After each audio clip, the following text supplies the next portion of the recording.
Peace, y'all. We finna get started on the next. Okay, there we go. I'm trying to set up the Instagrams. So we are gonna get started on the next few pages in the Meet Your Strawman book, which is fun. What page are we starting on? Page 25. Page 25? Okay. You want to start or you want me to start? I want you to start. You want me to start? I'll start. You're doing dealing with the police. Huh? You're doing dealing with the police. Oh, the police.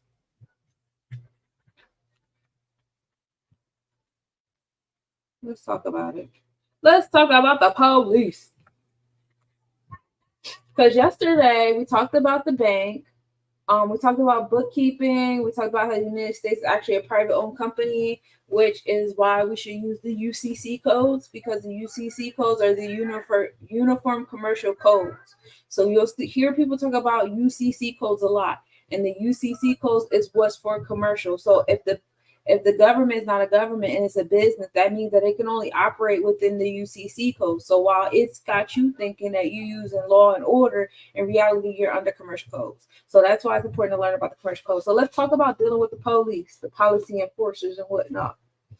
So years ago, a policeman was your friend and defender. Things have changed now that the police forces have become commercial organizations dedicated to producing a profit by taking money from you in the form of speed fines, parking fines, and any other number of things. It was stated on national TV recently that in the last 13 years, 3,000 additional offenses have been invented. As each individual police force is a commercial company in a way like McDonald's restaurant is in strategy, it has no authority to enforce anything any more than a McDonald's has.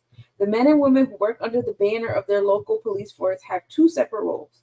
When they take up their occupation, they take an oath of office, pledging to uphold the law.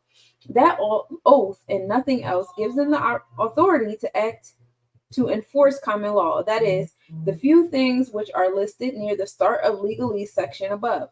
It does not authorize them to do anything connected with so-called government statutes, so they have been trained to use legalese to entrap uninformed members of the public.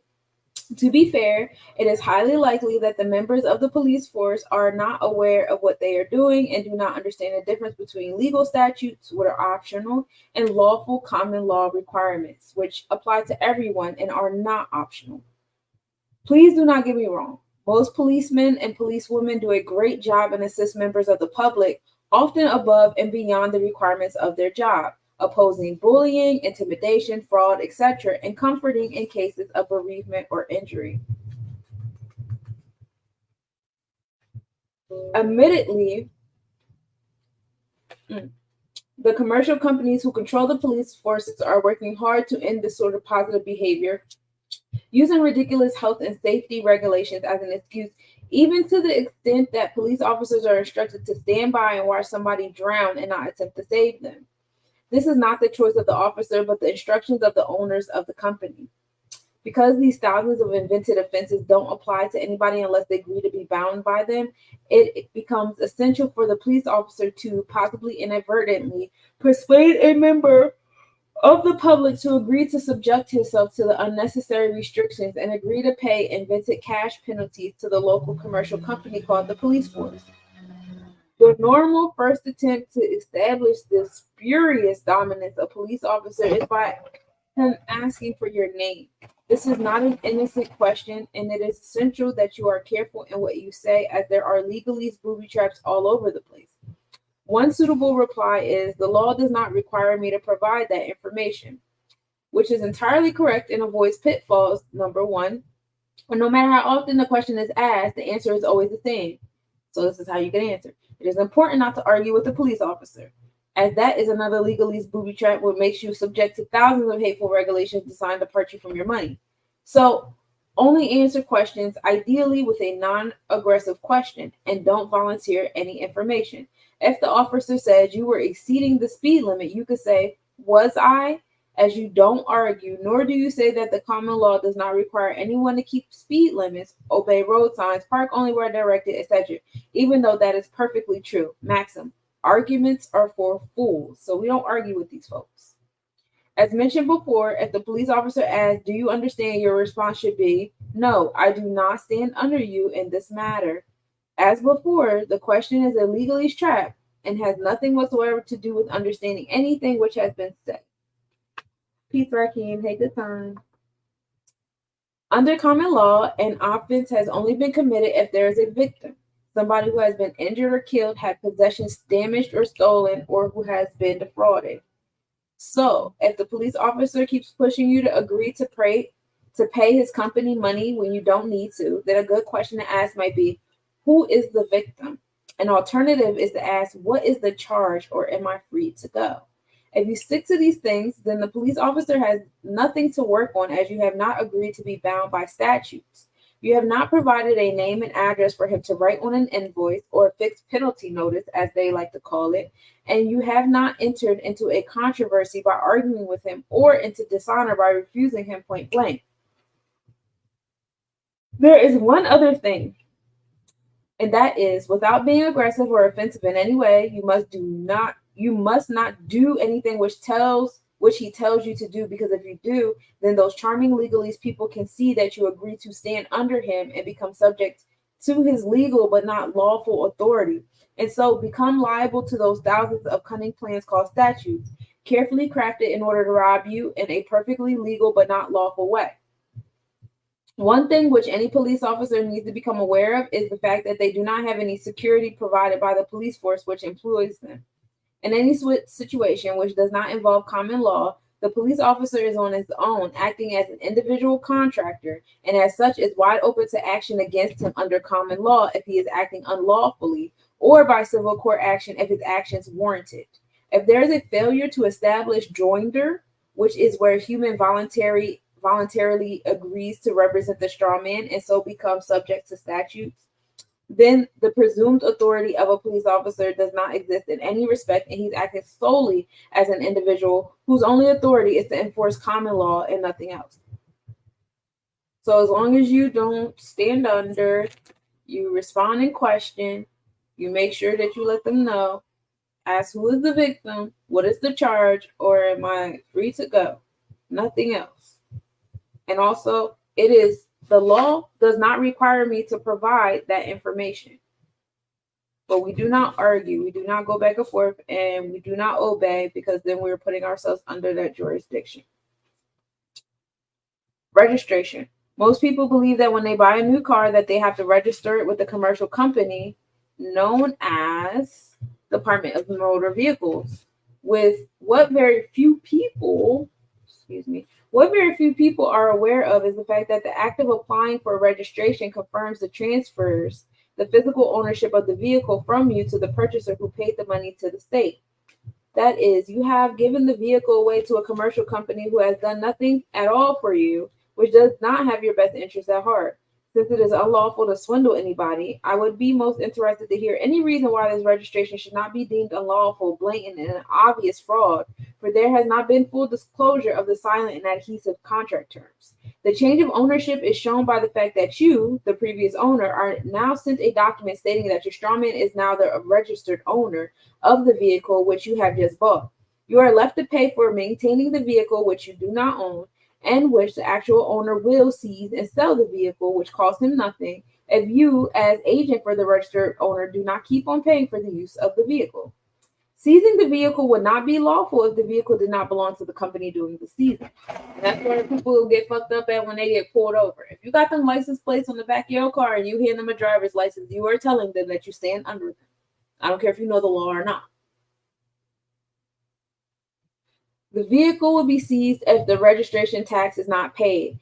That tax was originally introduced as a fraud contributed to the vehicle drivers in order to build new roads and to maintain roads that exist. That was a reasonable idea, which means that all the roads in the country belong to the people who paid the money for them to be built and repaired. Local authorities say that they can't maintain roads properly as they do not have sufficient funds to do the work. The charge is more for vehicles of larger size on the excuse that they burn more fuel and so contribute more to global warming. The real purpose for the increase is to make more money from people who have no idea what's going on. There's even a proposal now that motorists be charged for every mile that they drive along the roads which they pay for and own. That, of course, is not the only stream of income from vehicles. A major source of income is from a massive tax on fuel for vehicles. And it has been stated that an incredible 65% of selling price, which is the proportion of the selling price, is the proportion which is not needed for the location, extraction, processing, and delivery of the actual fuel.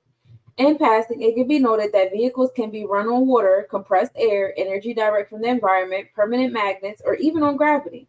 It will, without doubt, be a shock to you that many of the inventors who have done this suddenly disappeared as soon as they started testing their prototypes. Far-fetched? I know of 5 people who have been told to cease and desist or else. When you understand the billions and billions in profit that are made through selling oil products, actions become very understandable, especially since the people who do these things own the police forces and the courts and know that there will be no comeback no matter what they do. So, what about the driver's license? Under common law, humans have the right to travel freely, and that includes a vehicle when traveling. The legalese people want to persuade you that you are no longer a traveler under common law, but instead you are a driver, subject to their statutes, and they demand that a driver must have a driver's license, registration tax, car insurance, and anything else that they can think of. If you wish to live in freedom and somebody asks to see your license, then the question is, why would I want one of those? Hear me? A driver's license is only needed for the driver of a vehicle which is being used in commerce. It could be argued that transporting a straw man is a commercial undertaking, so it would be advisable to not have anything related to a straw man with you on the road. It is also important to not give your name, address, or supposed date of birth to show any form of ID, as that places you in a position of voluntarily submission by A, obeying the command of another human being who is equal standing to you, or B, associating yourself with and consequently representing a strawman who is automatically subject to all statutes, being itself a legal fiction joint of that fictional world. Hello, Solo. So, if you are not carrying a passenger who is paying for the journey and you are not stopping off on the journey to sell things and you are not transporting a straw man, then you are not a driver with a passenger, but are instead a traveler with a guest. Travelers do not need driver's license. So here you go. Postal demands. Each person generally gets a number of demands for amounts to be paid in bills. If you get a demand for payment, you will notice that it is not addressed to you, the human, but to the fictional strawman, which has a name which sounds like your name, but is not the same. The name will be printed on the demand in all capital letters, or in rare cases preceded by Mr., Mrs., or Miss. And any one of those names refers to the strawman who sounds like you and which was creation date, which matches what you have been told was your birthday. You can pay this demand if you want to, but it is entirely optional. Remember, that is not you who is being billed. Also worth remembering that you, the human, are bound by common law and not legal statutes. The common law does not require you to pay any form of tax. The company invoicing the straw man is hoping that you don't catch on to the fact that it is not you who is being billed, and so make the payment as a mistake on your part. If you do not pay this unnecessary charge on behalf of your straw man, then you can mark the envelope "No Contract, Return to Sender," and mail it back to the sender. Any subsequent letters can be treated in exactly the same way, as in all cases. Do not have any telephone conversations about it, as verbal communications bristle with legalese verbal traps, as most say that you wish to deal with any such matters by mail and terminate the call. It does not matter if an employee turns up at your house and hands you a letter or puts it in your mailbox. The letter is not for you or even addressed to you. It is addressed to the straw man, so it can be mailed back the same as any other letter. Recently, Tony Rook in the UK took a different approach. He refused to pay for a TV license and went to the court over it. There, he stated that he would not pay a TV license fee because the BBC, British Broadcasting Corporation, intentionally misrepresented the facts about the 9/11 attacks. As is widely known, the BBC reported the collapse of the World Trade Center Building 7, the 47-story Salmon Brothers building, which was never hit by Get out of the window.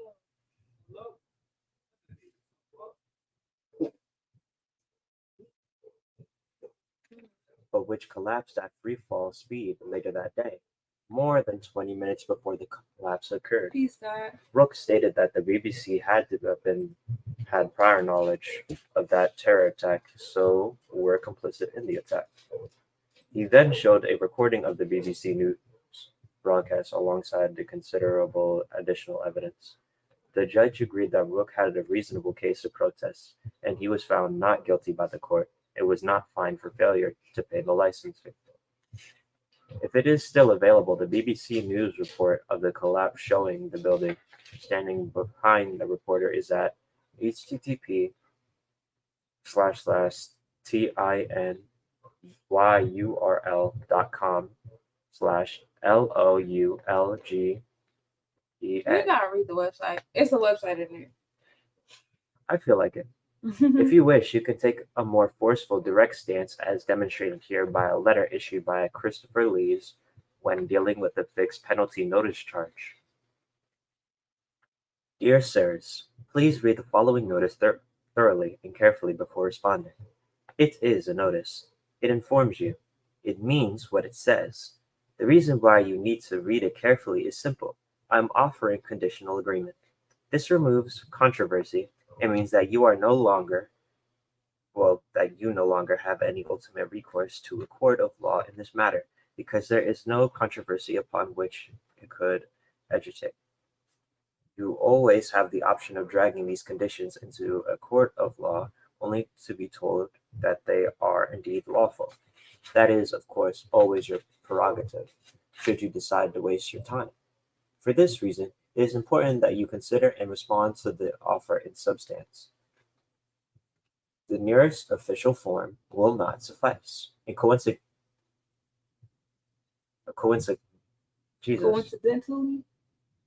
Probably, yes. Yes. I cannot sound out. It's okay. It is likely to be ignored by myself without any dishonor on my part.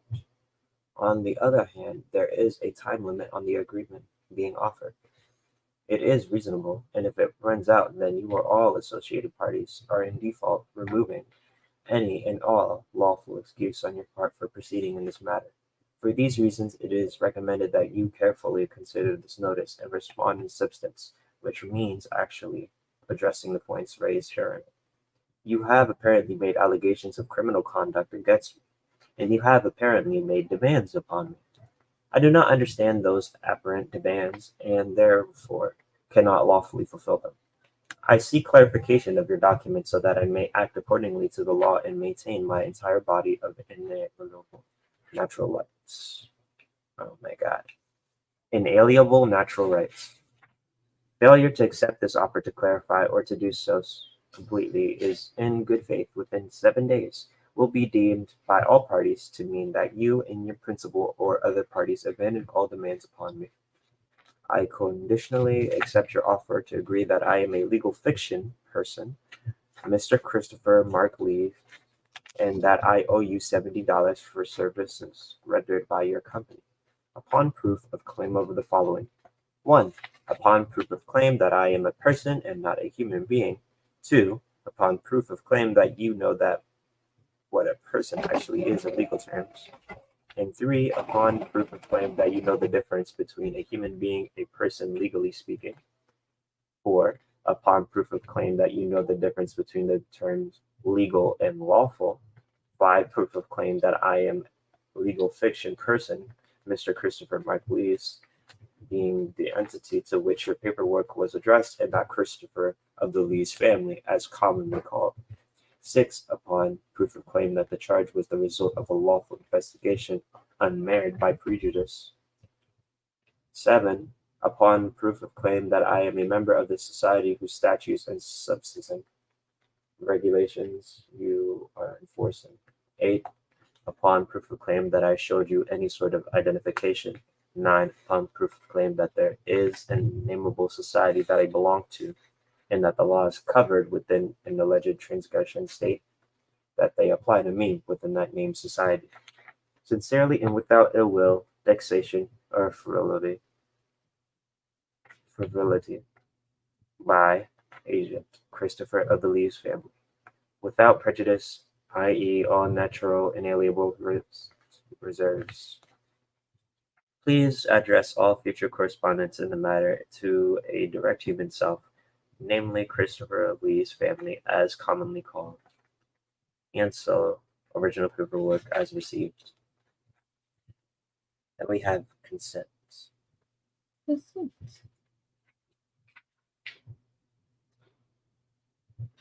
So what we just read was how bills are, right? The different postal demands in the bills. And how to reject summons. Yes. So now we're going to get consent.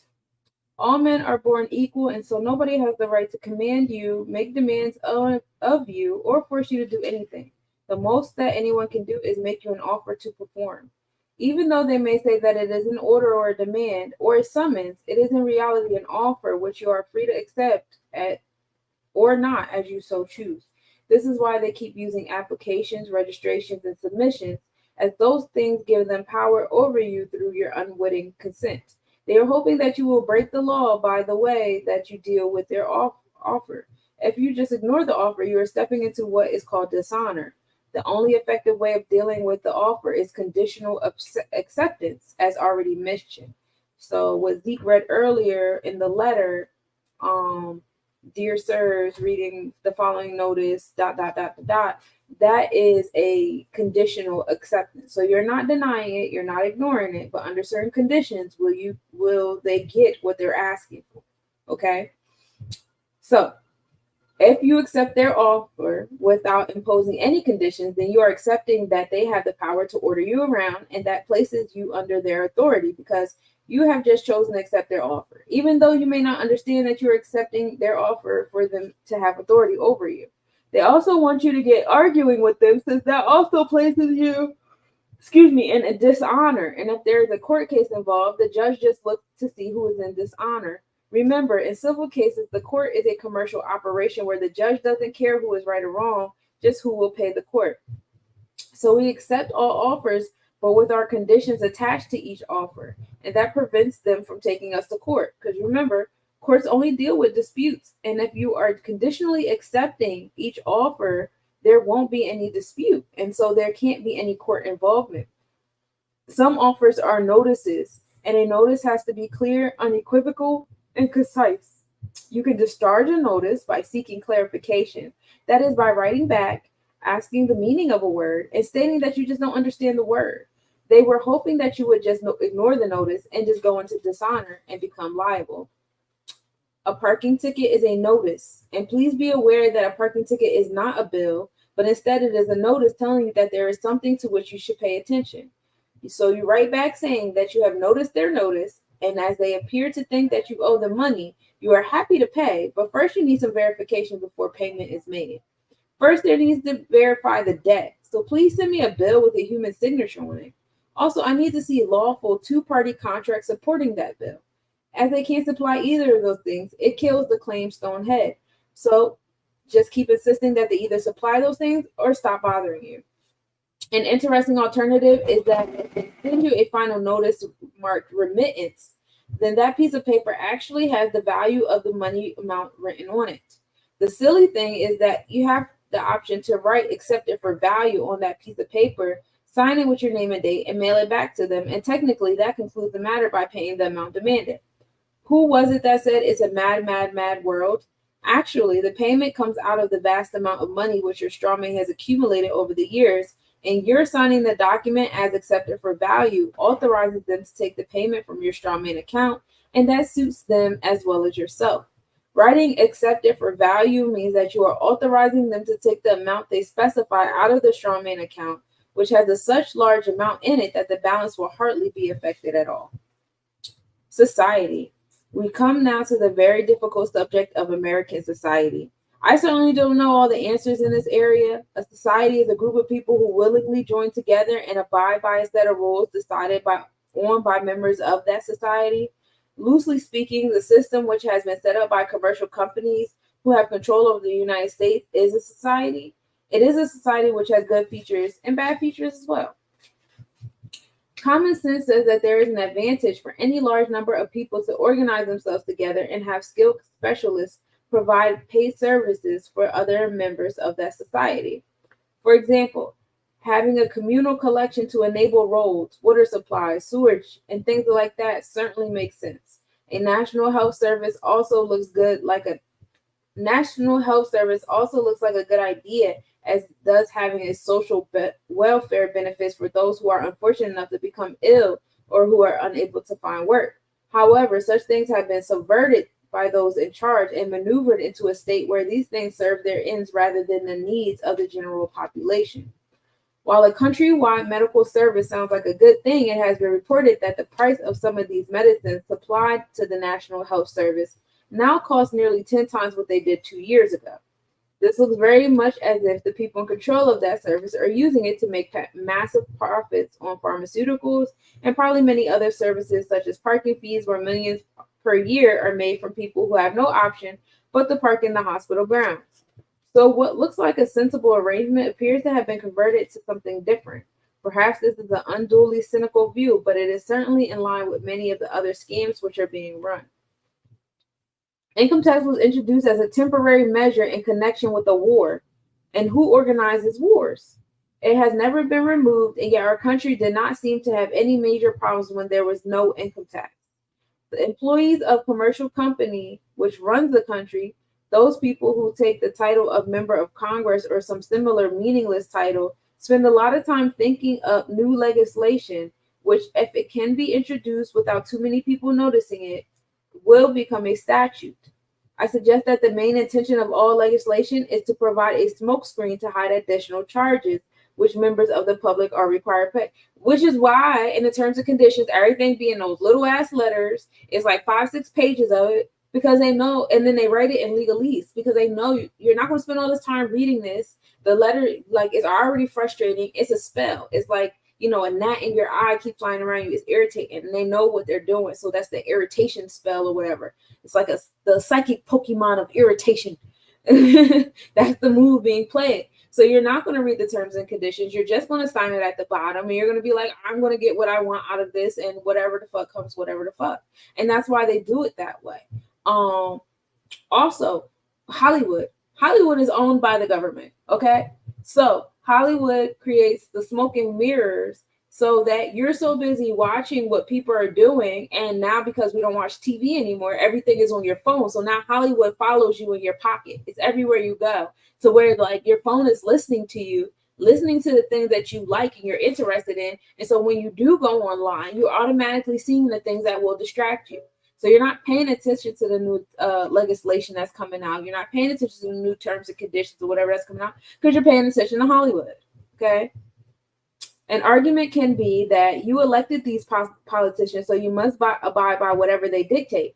This carefully avoids mentioning the fact that those politicians have nothing to do with the public, because they don't. The politicians do not represent or speak for the public. The politicians represent and speak for the private corporations, the corporate government. It's like you watching Old Navy on TV, and Old Navy has elections for their company.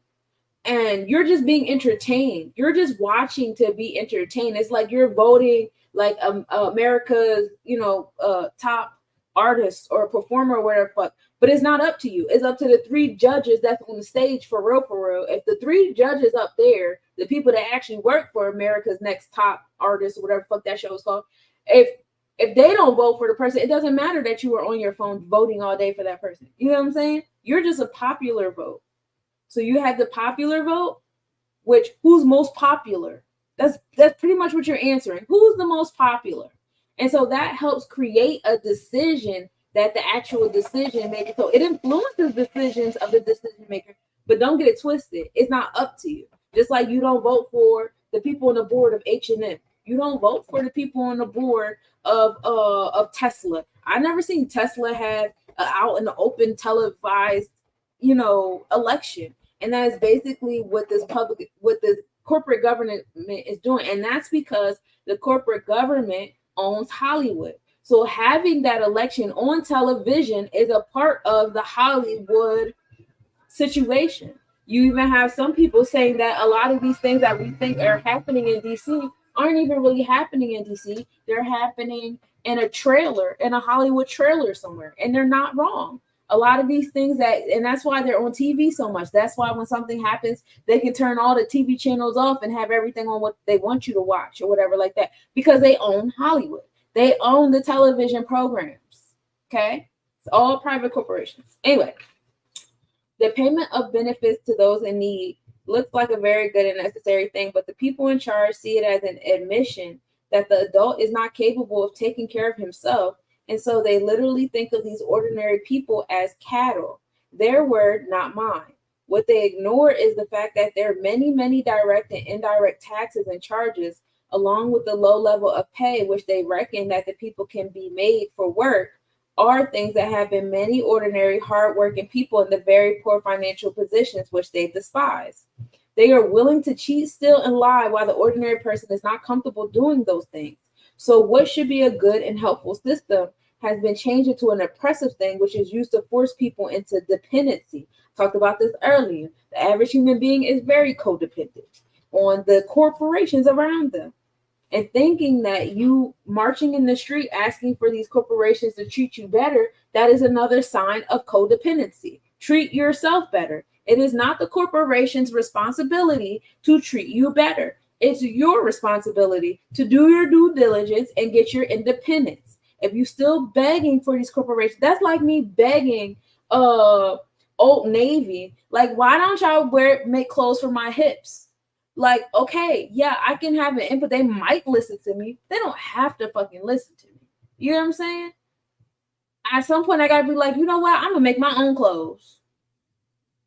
You can make that decision. Or you can say, okay, I'm gonna go with a different clothing line. I don't like that clothing line over there because they don't support my body type.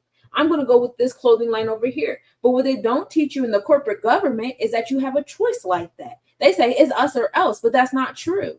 Because even if you don't go in this route of learning about the strawman, you could still be an expat.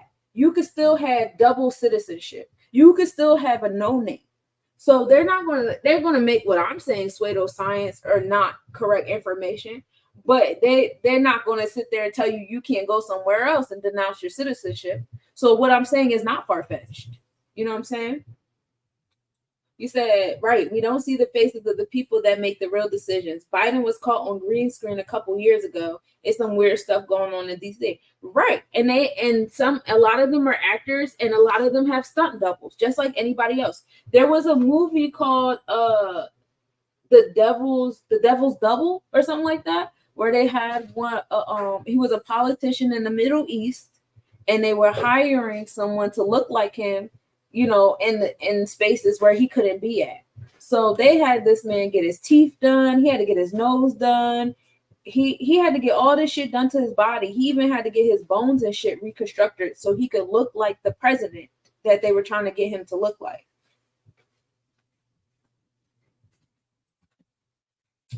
While a certain level of public contribution for what are thought of as being essential services is understandable and a desirable thing, that the system has been twisted into a mechanism to enslave and defraud ordinary people. It has long since reached a ridiculous level, with the average person being expected to pay income tax, council tax, inheritance tax, national insurance, capital gains tax, sales tax on house purchases, value-added tax, parking charges, airport charges, fuel tax, road tax, import duty tax, and alcohol tax, tax on tobacco, payments for driving license, passport, and the list goes on and on and on, with additional items are added all the time. People have been caught for many years in the system, have already paid it so much that they will not want to leave the system and lose those benefits for which they have been paying so long. Others may well consider starting to refuse to pay some of the things demanded of the straw man. This is a personal choice and one which should be thought about carefully before any action is taken. Please note that this document does not provide you with legal advice, but instead presents facts for information purposes only. If you want legal advice, then consult a lawyer. All right, Zeke, I want you to finish us off with the armed services, and then we're gonna get into the one stupid fuck video for the day.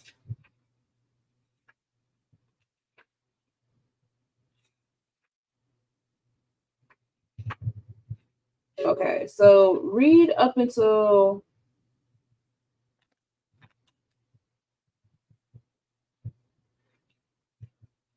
43. Read up until 43, and then we're done. The Armed Services, the commercial company which was chosen the name the United States Inc. Incorporated, has a large number of people employed in what calls the United States Armed Services. Most countries have a similar arrangement. If you were asked what is the purpose of these armed and trained people, how would you reply? It may surprise you to know that the people who employ them hire them to protect themselves, the employers, from their enemies. Not too startling an idea, you say. Yes, as you say, not too startling a revelation, but what may surprise you to discover is that the enemy is quite openly stated to be you. So not only do they describe you as a monster, but also as their enemy. Because they are so heavily outnumbered, they are actually frightened of you and feel that they need armed bodyguards and heavily locked doors to keep them safe from the anger of ordinary people if they ever find out how they are being manipulated and robbed. In passing, they consider anybody who asks permission to do something which they are already entitled to under common law to be a child of the state and so of no consequence. Let's check out a possible scenario. You take some young people to a McDonald's restaurant and order several meals. When the food has been prepared, the manager says, "I will make a deal with you. You can have your meals for free if you just take this loaded revolver over there to that corner table and shoot that man dead. There will be no comeback as I am authorizing you to do it." Having blinked a few times, you ask why you should shoot him dead when he has never done anything to you. The manager then says, "He has never done anything to me neither, but he has a lot of money in his wallet and I want it. So you just go and you end him. It's okay, because I'm telling you to do it for me." Sound a bit mad? Well, it should do, as a murder is a criminal offense under common law, and somebody telling you to do it and that it is okay when they say so is quite ridiculous. Nobody has the authority to tell you to murder somebody. Remember, all of us were born with exactly the same privileges and rights, and nobody has authority over anyone else, and most definitely not to be able to authorize murder. The owners of the commercial company, which amusingly we think of as the government, stand in the same position as the manager of McDonald's and have the same lack of authority to breach common law by sending their armed employees into another country to kill others there, people who have done them no harm, whom they want to rob. All recessions and wars are deliberately instigated by the people who gain financially from them. Did you ever wonder why vast sums of public money are spent every year on arms? Who owns the companies that make the profits from selling these arms? Who gets the profits from rebuilding the places damaged or destroyed by your very own army? Who makes a profit from lending vast sums of imaginary money to a country which has been devastated by their unprovoked actions, creating an imaginary debt which can never be repaid? Since World War II, more than 4 million people have died as a result of commercial companies interfering in other countries. And every one of those deaths was a criminal offense under common law. These companies believe that they and their employees are above the law, and so they do whatever they want. From time to time, these companies demand that people be What you looking at? conscripted into their armed forces without their consent. I started. Oh. Do you ever remember being asked if you would consent to such press gang operations? If you were asked, did you say yes? And if you did, does it make it lawful to force the people who said no? Do you ever get the impression that things are done with breach both your personal rights and the demands of common law? Not only does invading other countries and murdering people there destroy them, but it also has a major negative impact on the people who join the armed forces, not being aware that their commercial employers are the real terrorists of this world. Do you feel that this is a little far-fetched? Well, it was reported on national TV on the 6th of December in 2010 that ex-Army Chief General Richard Danman claimed that vested interests rather than national security decided military spending on the wars in Afghanistan and Iraq. All major wars are carried out for commercial reasons, although that fact will never be admitted publicly. Michael Rivero has put together a concise statement on the situation in America, which impacts upon the whole world. His statement is at the web location tinyurl.com, tinyurl.com, B4AHTTT. Here he says, I know that many people have a great deal of difficulty with understanding just how many wars are started for no other purpose than to force private central banks onto nations. So let me share a few examples in order that you can understand why the US government is engaged in so many wars against so many foreign nations. There is a simple, ample precedent for this. The United States fought the war of the American Revolution primarily over the Currency Act of King George III, which forced the colonists to conduct their businesses only with printed banknotes borrowed from the Bank of England at interest. After the Revolution, the new United States adopted a radically different economic system in which the government issues its own value-based money, so that private banks, like the Bank of England, were not siphoning off the wealth of the people through interest-bearing banknotes. The refusal of King George III to allow the colonies to operate an honest money system which freed the ordinary man from the clutches of the money manipulators was probably the prime cause of the revolution, Benjamin Franklin, founding father. But bankers are nothing if not dedicated to their schemes to acquire your wealth, and they know how easy it is to corrupt the leaders of a nation. Just 1 year after Mayor Archibald Rothschild had uttered his infamous statement, "Let me issue and control a nation's money, and I care not who makes the laws," the bankers succeeded in setting up a new private central bank called the First Bank of the United States, largely through the efforts of the Rothschild chief U.S. supporter Alexander Hamilton. Founded in 1791, by the end of its 20-year charter, the First Bank of the United States had almost ruined the nation's economy while enriching the bankers. Congress refused to renew the charter, signaling their intention to go back to a state-issued value-based currency on which the people paid no interest at all to any banker. This resulted in a threat from Nathan Mayer Rothschild against the U.S. government. Either the application for renewal of the charter is granted, or the United States will find itself involved in a most disastrous war. Congress still refused to renew the charter for the First Bank of the United States, whereupon Nathan Mayer Rothschild rallied. Teach those impudent Americans a lesson and bring them back to colonial status. Financed by the Rothschild-controlled Bank of England, Britain then launched the War of 1812 to recolonize the United States and force it back into slavery to the Bank of England, or to plunge it into so much debt that the people would be forced to accept a new private central bank. The plan worked. Even though the War of 1812 appeared to be won by the United States, Congress was forced to grant a new charter for yet another private bank, issuing the public currency as loans at interest. And that was the Second Bank of the United States. Once again, Private bankers were in control of the nation's money supply and cared not who made the laws or how many British and American soldiers died for it.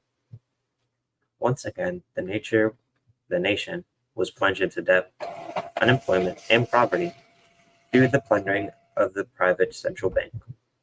And in 1832, Andrew Jackson successfully campaigned for the second term as president under the slogan, Jackson and no bank. True to his word, Jackson succeeded in blocking the renewal of the charter for the Second Bank of the United States. Gentlemen, I too have been a close observer of the doings of the Bank of the United States. I have had men watching you for a long time, and am convinced that you have used the funds of the bank to speculate in the breadstuffs of this country. When you won, you divided the profits amongst yourselves, and when you lost, you charged it to the bank. You tell that if I take the deposits from the bank and annual its charter, I shall ruin 10,000 families. That may be true, gentlemen, but that is your sin. If I let you go on, you will ruin 50,000 families, and that would be my sin. You are a den of vipers and thieves. I have determined to rout you out, and by the eternal God, bring his fist down on the table. I will rout you out. Andrew Jackson, shortly after ending the charter of the Second Bank of the United States from the original minutes of the Philadelphia Committee of Citizens, sent to meet with President Jackson, February 1834. According to Andrew Jackson and the Bank of the United States, 1928, by Stan V. Heckman. Shortly after President Jackson, the only American president to actually pay off the national debt, ended the Second Bank of the United States. There was an attempted assassination, which failed when both pistols used by the assassin, Richard Lawrence, failed to fire. Lawrence later said that with Jackson dead, money would be more plentiful. Of course, the present-day American public school system is subservient to the bankers' wishes to keep certain items of history from you, just as the corporate media is subservient to Monsanto's wishes to keep the dangers of genetically modified foodstuffs from you, and the global warming's cult wishes to conceal from you the fact that Earth has actually been cooling for the last 16 years. Thus should come to as little as a surprise that much of the real reasons for the events of the Civil War are not well known to the average American. When the Confederacy constitutionally succeeded from the United States, the bankers once again saw the opportunity for a rich harvest of debt and offered to fund Lincoln's efforts to bring the South back into the Union by force, but at 30% interest. Lincoln remarked that he would not free the black man by enslaving the white man to the bankers, so using his authority as president, he issued a new government currency, the greenback. This was a direct threat to the wealth and power of the central bankers of the United States, who responded quickly. If this mischievous financial policy, which was at its origin in North America, becomes entrenched, then that government will issue its own money without cost. It will pay off debts and be without debt. It will have all the money necessary to carry on its commerce. It will become prosperous to a degree which has without precedent in the history of the world. The brains and wealth of all countries will migrate to North America. That country must be destroyed, or it will destroy every monarchy on the globe. The London Times, responding to Lincoln's decision to issue government greenbacks to finance the Civil War rather than agree to private bankers' loans at 30% interest. In 1872, New York bankers sent a letter to every bank in the United States urging them to fund any newspapers which opposed government-issued money Lincoln greenbacks. Dear sir, it is advisable to you to do all in your power, staying such prominent daily and weekly newspapers as will oppose full of patronage or favors from all applicants who are not willing to oppose the government issues of money. Let the government issue the coin and banks issue the paper money of the country To restore to circulation the government issue of money will be to provide the people with money and will therefore seriously affect your individual profit as bankers and lenders. Triumphant plutocracy, the story of American public life from 1870 to 1920 by Len Wheeler.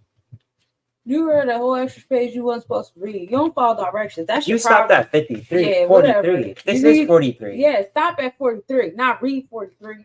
It's still the ending paragraph. Whatever. Anyway, see, that's why he need to be sovereign, because he don't follow directions. What? Anyway. So this what he just read was really important right now, because they talking about some drafting people right now that's over 18. So,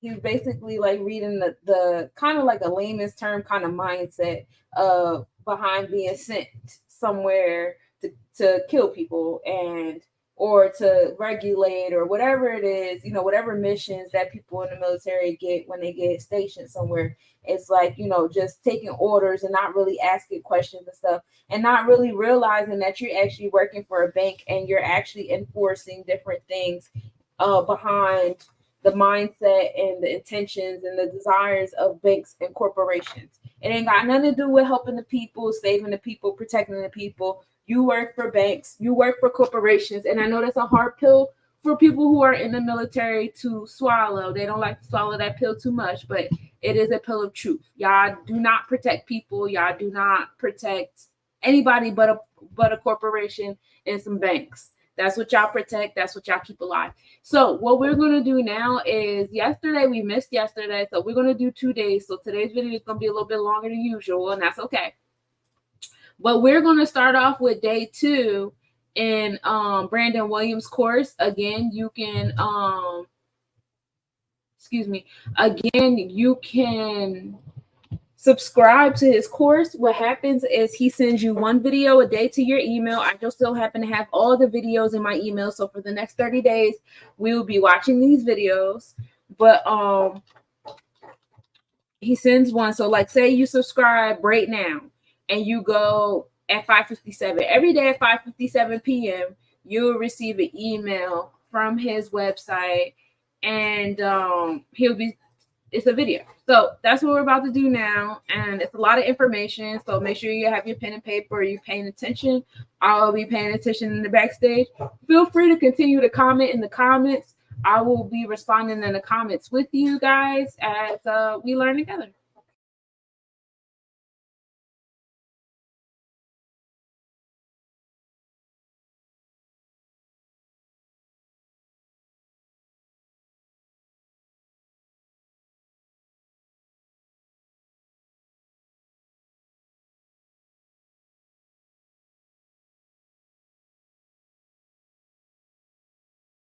On to the good stuff. We're going to get right into it now that you've been properly warned.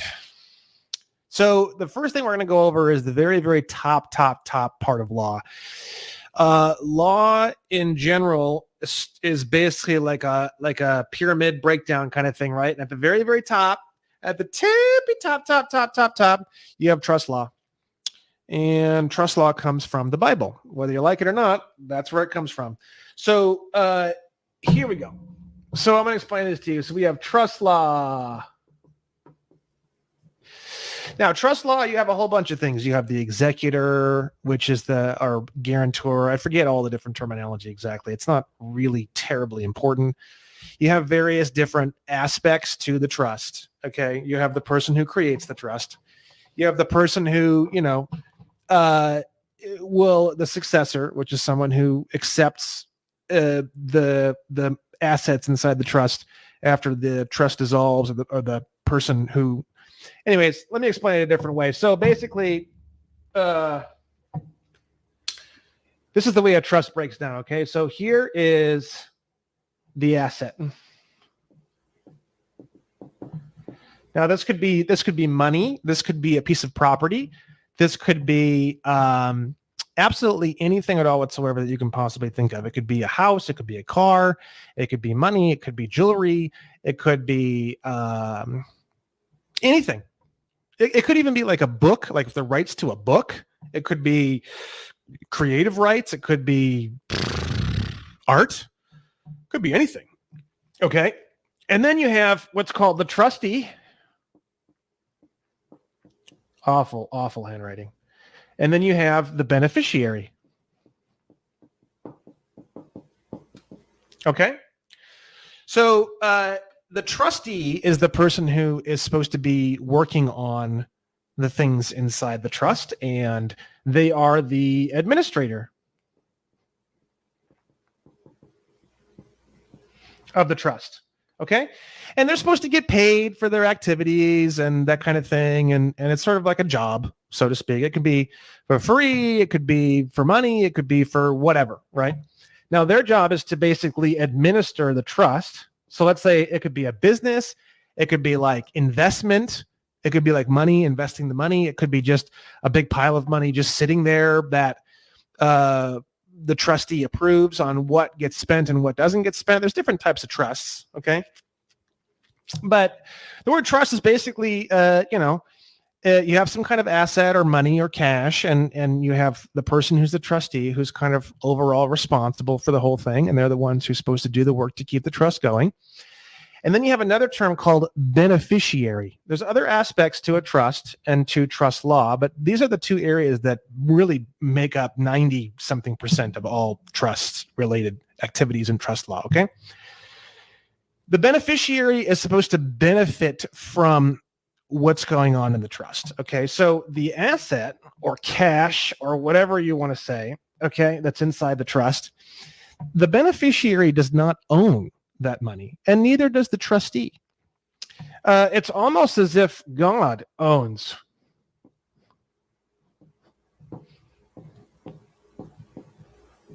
Sort of. Because trust law comes from the Bible, and it comes from, basically it comes from the Bible. It comes from specific quotes in the Bible, and that's why it's the highest form of law. So basically, you can consider it sort of like God owns the asset, and the trustee has been appointed by God to look over the asset and make sure that it grows and does well. And then you have the beneficiary or beneficiaries, could be multiple trustees, could be multiple beneficiaries. And the beneficiary is basically the person who's benefiting from whatever's going on in the trust. They don't deal with the trust. They don't deal with the business of the trust. They don't deal with problems in the trust. They don't deal with anything. All they deal with is just benefiting from the trust, spending the money, enjoying the fruits of the labor. It could be benefiting from a piece of land. It could be benefiting from a bunch of money and investments. It could be benefiting from let's say someone is getting a bunch of residual passive income from some sort of creative art that they created. Maybe someone has music that they made and it gets used in movies, and then there's residual income that comes from that, and then that would go into the trust, and the trustee would deal with the legalities of that and what would need to be done, and making sure all the assets in the trust are healthy and everything's good and growing. And then the beneficiary would be the person who's benefiting from that money coming in. They can now spend some of it, or they can spend just the interest part. Just the additional money above and beyond a certain amount can be spent by the beneficiary, etc. So basically, let's say you could even take someone like a family trust or a family type of trust, okay? And we're going to be getting into trust more and more and more as this course goes on, because it is by far the most important aspect to all of law and your freedom. So understanding trusts, without understanding trusts and without understanding trust law, you basically literally cannot be free. It is a physical impossibility.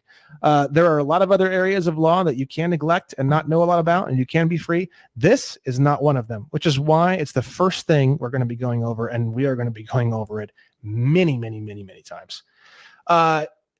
You can look more into trust yourself if you want to learn all of the different aspects and all the different things and how you structure them and blah, blah, blah, blah. But I'm just... again, like the introductory video goes over, my main purpose here on all the videos is just to free you from all the contracts that you're not aware of and get you out of statutes that you don't realize that you're inside of. So for those purposes, we're only going to be going over trustee and the beneficiary. Really, that's all we really need to go into, okay? So let's give an example. So let's say you have a father, and he has a business and a house and a bunch of investments, and he wants to help his children be able to pay for their education, pay for their living expenses, their food, their gas, their insurance, and their car. So he would put together a trust. He would place the assets inside the trust. Okay. So let's say, for example, you have a car. Okay. The car is over here. And the car is owned by dad. Dad creates the trust and then places the car in the trust. And then says, Uncle John and Aunt Jamie are the trustees. And then my son, Jim, and, let's say the dad's name is Bob Jr. And let's say Jennifer. So Uncle, whoever I said, and Aunt Jamie, they're going to be the trustees, and they're going to make sure that everything in the trust goes well and everything goes according to plan. And then it's for the benefit of the children, Jim, Bob Jr., and Jennifer, and they're the ones who are going to have. And it's all in the in the trust. They're going to create the agreement, and they're going to write it all down and sign it. And it's going to stay, the education for the children and the car and the gas and the insurance and the cell phone and the food. And these are all the things that are going to be covered by the trust. And then the kids just basically ask the trustees, hey, here's a deal. I want to go to this school for 4 years. It's going to cost this much. Can I have this much money? And then the trustees say, oh, yes, of course. It's within the confines of the agreement of the trust. Let's go ahead and cut you a check, or you can use this credit card number, etc. I want to get this car. I need a gas card.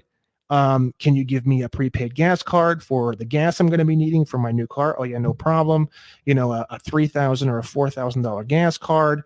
These are the things that the trustees are going to be doing for the beneficiaries. Okay, so that is the basics of trust law. There's a lot more. There's maxims of trust law and stuff that we're going to be getting into later. But for right now, this is basically how a trust kind of operates, essentially. Okay, so now we're going to get into the birth certificate and the social security number. Okay, so when you are born, there's two aspects that happen. There's a signature that your parents do for the social security, and there's a signature on what's called a long form birth certificate. Okay, now we're going to get into that right now. So long form birth certificate.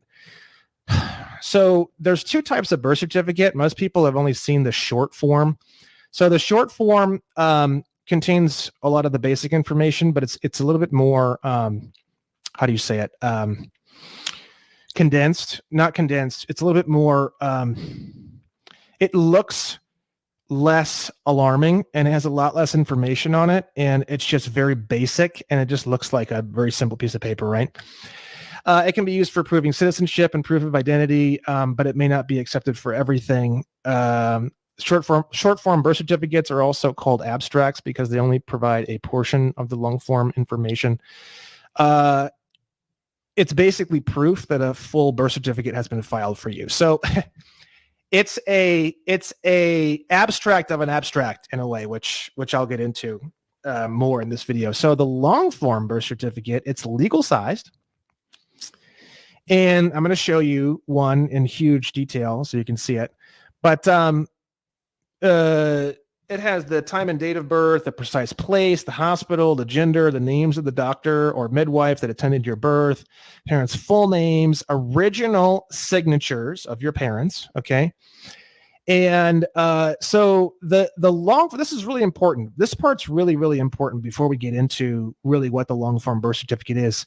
Long form is a digital image of the original paper document that carries the signatures. Okay. So it's not the original. So you got to think to yourself, well, where's the original? Who owns it? Where is it? Very, very interesting questions. And those are the kind of questions I hope that this course will push you into, because those kind of questions have very long rabbit holes. So let's get into what one looks like. I'm going to show you one here. We're going to blow this bad boy all the way up. So this is just an example of one that has a lot of redacted information. I couldn't quickly find one that had all the information here. The one that you're going to be getting if you order yours from your state is going to be different, but I am going to break this bad boy down as best as I can using this, and it will be pretty good. Okay. So up top, you have, it's called a Certificate of Live Birth, State of California. Now, it has the county here. This one's from the county of Ventura, okay? Now, this part's really, really important. So in the upper right, you have local registration number, and you can see that a bunch of the numbers have been redacted here, okay? So this has to do with these numbers. There's basically, as far as I can tell so far in my research, there's 3 sets of numbers on a certificate of live birth. You have this one, the local registration number. On the upper left, this one doesn't have a state file number, but mine does on mine, and everybody else's that I've seen does have one. So then there's also a state file number. And then as you scroll down, some of this stuff has been redacted. You have some kind of a barcode on this one. But on mine, there's another red set of numbers on the bottom of this that looks almost like I don't know what it is. I think it might be a bond number or something like that. Anyways, we're not going to get into that. Bond basically means like evidence of a debt. It means a lot of different things, but we're just going to skip that right now. Basically on mine, you have a set of red numbers down here. You have these numbers here, and then you have these numbers here, and then you have all this information here, okay? So basically, one of the ways you can really go down the rabbit hole on this, if you really want to, and you can go pretty deep, is find out and start asking yourself, what does this local registration number really mean, and what's it connected to? It's connected to trusts, which we're going to be talking about that you're not aware of, that have lots and lots of money inside of them just for you. You're the beneficiary. So we're going to get into that. That'll be fun. You're going to get excited, just like everyone does. And then on the upper left, you have the state filing number. Okay, what is that? What does it connect to? A very interesting question. And then at the bottom, you'll probably have a set of red numbers, and it's like, well, what is that? And what does that connect to? Once you order your long form birth certificates, which you should do, and I'll teach you how, you're going to want to look over this entire thing very, very thoroughly. Like, for example, you have these different boxes. Name of child, first, middle, last, sex, this birth, single, twin, etc. If multiple, list something, date of birth, hour, place of birth, street address, city, county, first name of parent, last name of parent, middle name of parent, and then it says here, mother, father, parent are the choices here. Date of birth of these people as well. And then you have, this is really, really interesting, okay? It says here, parent or other informant signature, okay? Now, the word informant, I can't find the definition right now, but I remember seeing a definition somewhere. It's like someone who's giving something up to somebody else. Now, I can't find it right now. So again, that might be something that you're going to have to look into for yourself. But a lot of the more basic definitions that I can find for informant is like obviously somebody who gives confidential information over to another, blah, blah, blah, blah, blah. So it's really odd that they use the word informant on here. So you're given all these numbers. You're given this number on the top right. You're given this number on the top left. And then you're signing as an informant. And then here we have attendant / certifier, signature and degree or title. I identify that blah was born at the date, hour, and place stated. This one here says, I certify that I have reviewed the stated information and that it is true or correct to the best of my knowledge. Okay. Parents. And then this one has a license number for the person who's signing as a attendant / certifier. And some states have different terms, right? Type name and title of certifier if other than attendant. So these are actually legal words. I'm not going to try to chase all these up right now because this is going to become a 9 trillion minute video. Basically, so we have the word attendant, we have the word certifier, we have the word informant. These are words that you should be looking up in many, many legal dictionaries. Black's Law First Edition, Black's Law Second Edition, Bolivar's, or whatever the hell, however you call it, Black's Law Fourth Edition, Fifth Edition, Sixth Edition. You can get digital copies of these dictionaries online, and you just want to start digging into this. Like, what does all this mean? Because it's really, really interesting. This is a certificate of live birth. This is not even the original. The original went somewhere into the ether. Who has the original? Very interesting question, because this is not the original. This is an image of the original, and someone owns and controls the original, which we may or may not get into too much on this. Basically, the original is something that gets turned into a security, which is something that can be sold and as evidences of a debt and however you want to, and they basically trade, and it's basically on the market. You can actually get what's called a QSIP number, which is one of the numbers here on the certificate of live birth, and then they trade your birth certificate based off of different things, and you can actually go on Fidelity, and you can get a broker, and you can actually find out how much your birth certificate is worth and who's exchanging it and who owns it now. And anyways, that's a little bit more into the theory than I really want to get into. I just want to stick with the simple facts here. So basically, when you're born, this bad boy is signed. It's got a bunch of strange words on it and a bunch of strings of numbers. And I wanted to bring all of that to your awareness as part of this course, that there is a lot of things here tying you into all sorts of things that are contracts that you might not be aware of. And all of these contracts are locatable, and all of these contracts are killable. And when you kill these contracts, you become free of all the laws and rules that are associated with those contracts. So basically what I'm trying to say is this is a primary beautiful place where you can dig, and you can grab your shovel and you can dig, and you can start locating contracts, and you can kill them. And we will be getting into that more and more and more and more and more as we go through the course. Okay. That's that part. Next thing, how do you order long form birth certificates? They take forever to come, by the way. You should order them right away. You can order generally 5 at a time, and they're around $54. That includes shipping. And it takes 3 to 4 months to get them from your state. You order them from the state in which you were born in. So if you were born in New Jersey, you're going to order them from New Jersey. I was born in Indiana. So this is an example here. You can see on the screen. This is an example of the Indiana State Department of Health. And you can order it from your state department, or you can also order it from a more centralized location, if you'd like, called Vital Check. I've ordered from Vital Check, and I've also ordered directly from my state. They're both not great experiences, so it's kind of whatever you want. Some states you can only order from Vital Check. You can't actually even order them from online at all. So you have birth certificate. I want my birth certificate. You type in your information here. It'll ask you, do you want a long or short form? You got to be very careful. You want to order the long form. You got to be very, very specific. If you don't see it somewhere on your order form, short and long form, or standard and long form, if you don't see that somewhere, call them, because you want to make sure 100% you're ordering this special type, which most people don't ever see or get, called the long form birth certificate. It's called long because a normal birth certificate is pretty small, and then the long form is legal sized, so it's a big boy. The long form birth certificate is also called a certificate of live birth, which is right here. You can see it on the screen, certificate of live birth. And a lot of people, especially people who are state nationals or involved in this whole thing, we call them COLBs for short, certificate of live birth, COLB. So if you hear like, oh, I'm getting my COLBs this Friday, that means the certificate of live birth.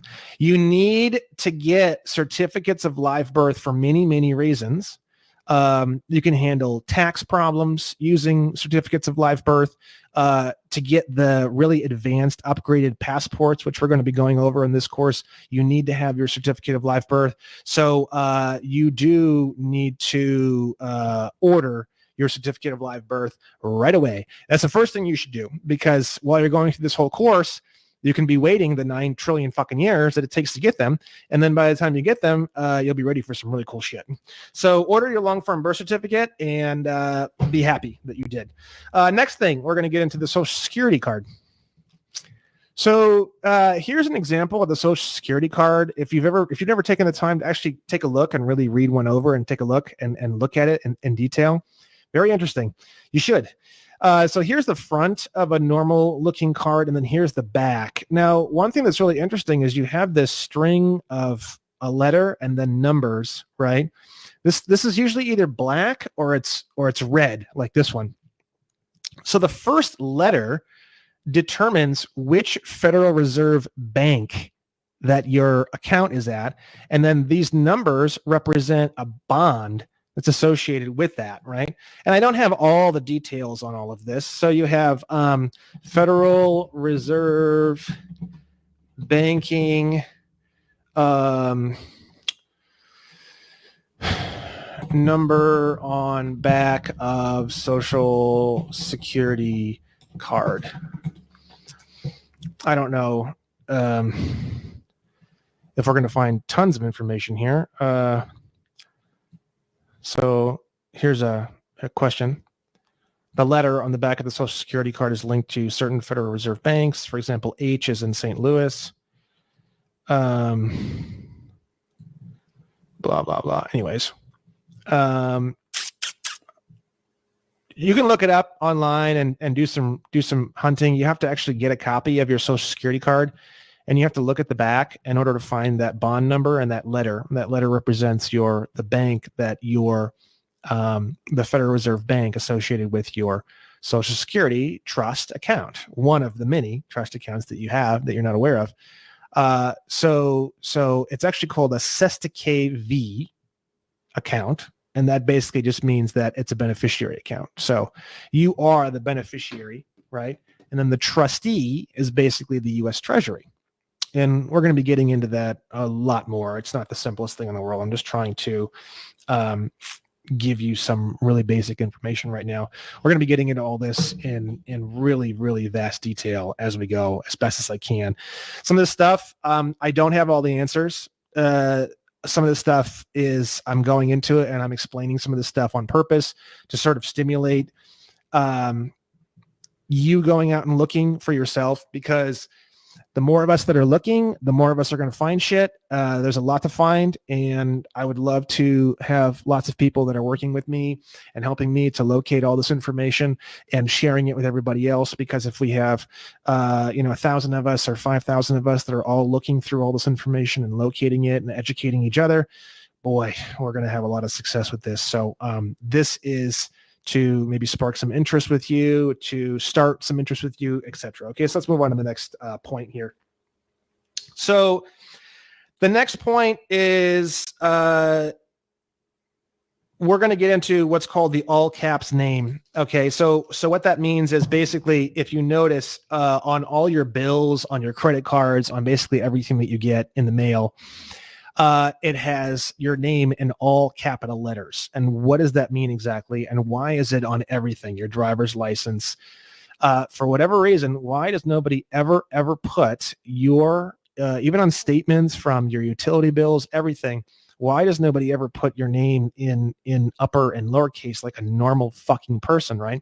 I'm going to get into why that is right now. So basically, we're going to get into, let's see here. So in the United States Manual of Styles, the 2000 version, okay, in the United States Manual of Styles, let's see here, manual.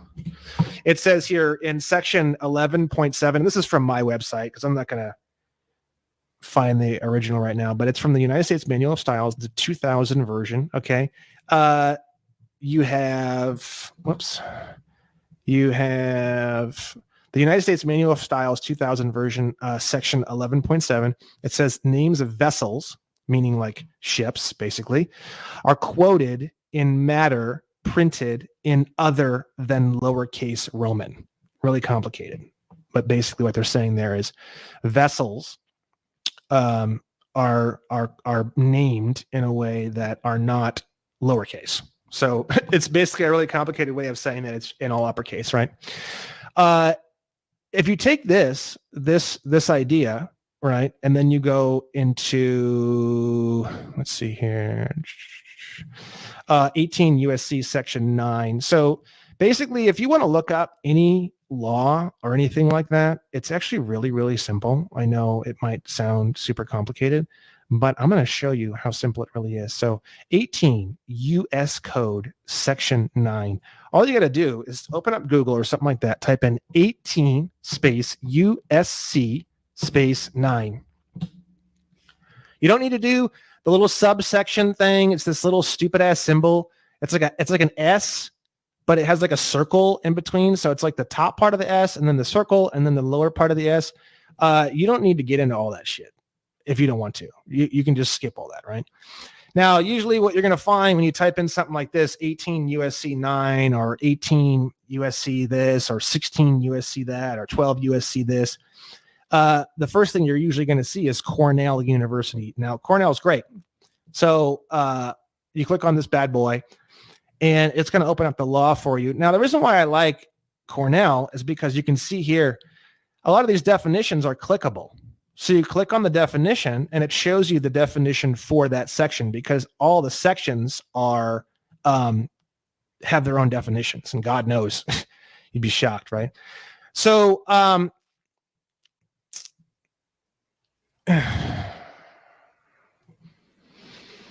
so silly. Some of these definitions are going to blow you away. Anyways, so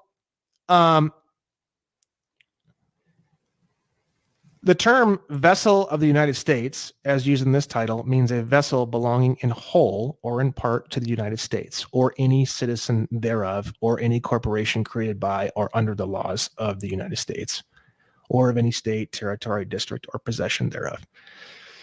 I was kind of avoiding trying to get into this too early in the course, but I think we're going to have to. So I'm going to go into it a lot more later in the course, but basically the term United States actually means the District of Columbia. It does not mean all of the 50 states. So when you read this, and I hate to do this now, well, actually, let's go ahead and do it now because I don't want to pass up anything and make it more difficult for you. So United States, let's see here. I'm going to define it now, and then I'm also going to go over it again later because I don't want to just leave you hanging. Let's see here. United States.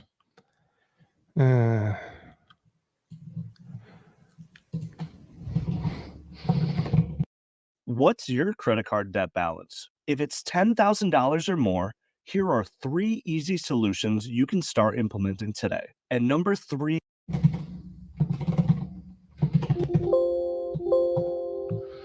This might take me just a moment. It's honestly difficult to put all this together and try to prepare. There's just so much. So I appreciate you hanging with me here. I will find it and I will put all this together for you. I mean, I'm not the best. I don't know all of this like the back of my hand 100%. I know enough to put together a course and get you asking a lot of questions. I'll tell you that right now. All right. So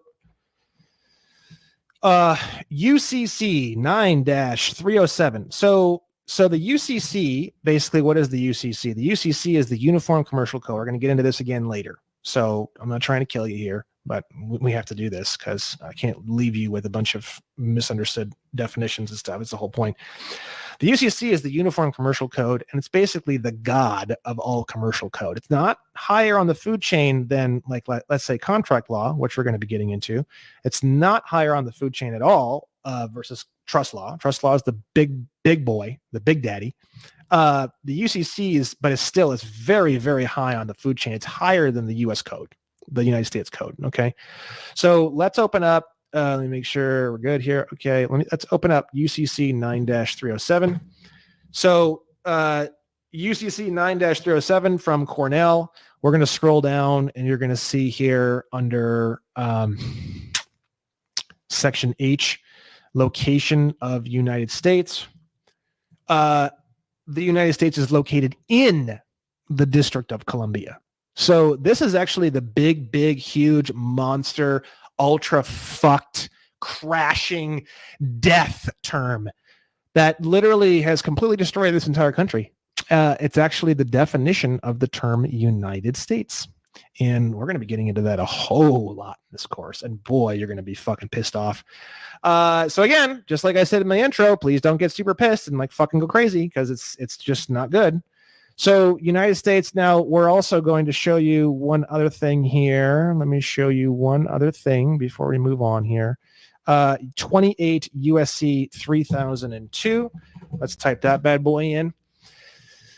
And let's go down to the definition of United States. Here we go. Section 15. United States means a federal corporation. Whoa.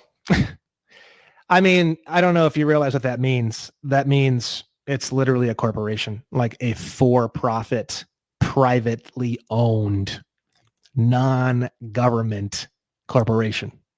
The government is not a corporation. So the District of Columbia is basically a corporation, and it's owned, and it has a board of directors. Oh, who's the board of directors, you say? Yeah, exactly. Definition number B is an agency, department, commission, board, or other entity of the United States, which means the District of Columbia. And then you also have an instrumentality of the United States, which means the District of Columbia. So United States means the District of Columbia. And we're going to be getting into that more and more and more as we go. So now that we've cleared up that term, let's go back here to vessel of the United States, okay? The term vessel of the United States, as used in this title, means a vessel belonging in whole or in part to the United States or any citizen thereof or any corporation created by or under the laws of the United States or any state. I think I might be in the way of this. There we go. Under the laws of the United States or any state, territory, district, or possession thereof. So what this means is basically your name in all capital letters means it's the name of a vessel. A vessel of the United States means that it's basically belonging in whole or in part to the United States or is a citizen of the United States. So basically, your name in all capital letters in the legal world, that means that it means that you're a citizen of the United States, and which means U.S. citizen, which you see in all your paperwork and all your documentation. I was going to get into this in a different video. I don't know if I should leave you on a cliffhanger. Let's see. I might leave you on a cliffhanger here because I was hoping to split this up.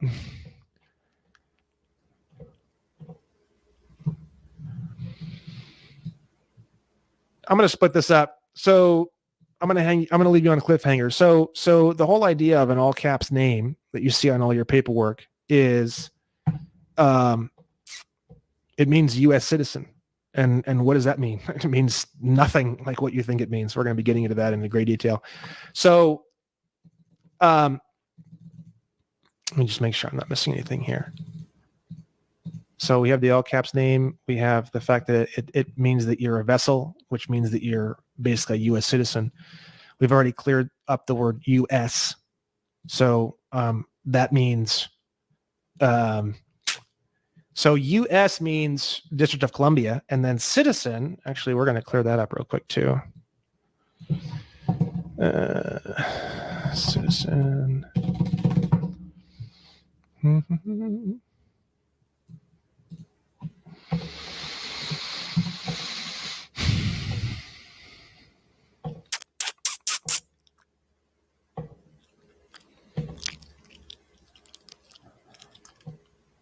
We're going to clear up a couple other things too, actually, here.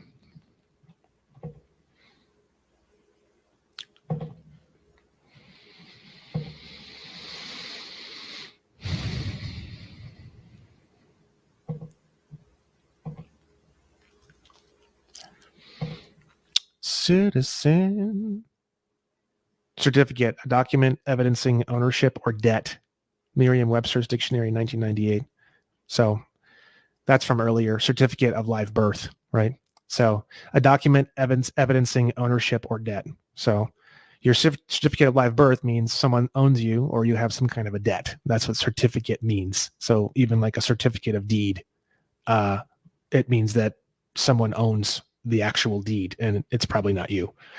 We're not going to get into that anymore, I don't think, really. But I need to find this definition of citizen for you because it's very important.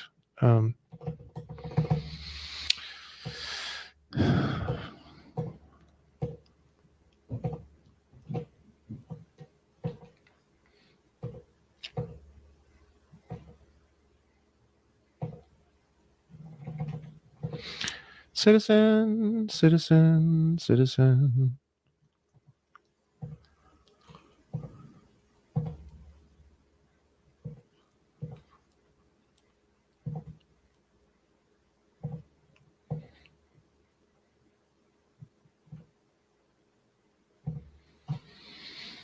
Well, I can't seem to find it.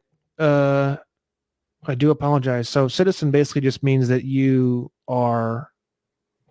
basically, you owe your allegiance to something. And it's kind of a strange terminology. Citizen kind of means basically that you kind of owe something, or you're kind of like a, sort of like a slave to something, kind of like you're owned by something, you owe your allegiance to something. It has kind of like a slave type connotation to it. It's not just somebody who lives inside of a place like what you'd think. It actually has a specific, here we go, Black's Law 5th edition. Citizens are members of a political community who, in their associated capacity, have established or submitted themselves to the dominion of a government for the promotion of their general welfare and the protection of their individual as well as collective rights. So that's right here. I'm going to go over it again. Citizens are members of a political community who, in their associated capacity, have established or submitted themselves to the dominion of a government, domination of a government, for the promotion of their general welfare and the protection of their individual as well as collective rights. So the term U.S. citizen, you have this, and then you have U.S. So what it means is that U.S. citizen basically means that you're a member of the District of Columbia, which is a private for-profit corporation. It is not the United States of America. It is something completely different. They have specific statutes that you as a member of that group have to follow. And you are submitting yourself to the dominion of Washington, D.C., of the District of Columbia, for the promotion of your general welfare and the protection of your individual as well as collective rights. So if that doesn't fucking piss you off, I don't know what does, because basically what that means is that every time you've ever signed anything, whether it be a passport, whether it be a driver's license, whether it be a marriage license, whether it be anything, and you say that you are a U.S. citizen, what you're actually saying is, I live in the District of Columbia, I work for the government, and as such, I work for the government, I work for a private for-profit corporation acting as though it's the government of the United States of America. And because I live there and because I basically work for them, I am underneath their statutes, and all their statutes apply to you. And there's a way to get out of that legally and sever that contract entirely, which I'm going to teach you in the course. It's a primary contract that fucks up your life. and destroys your ability to have any human rights. The Bill of Rights doesn't apply to you. The Constitution doesn't apply to you. Your Second Amendment right to bear arms does not apply to you.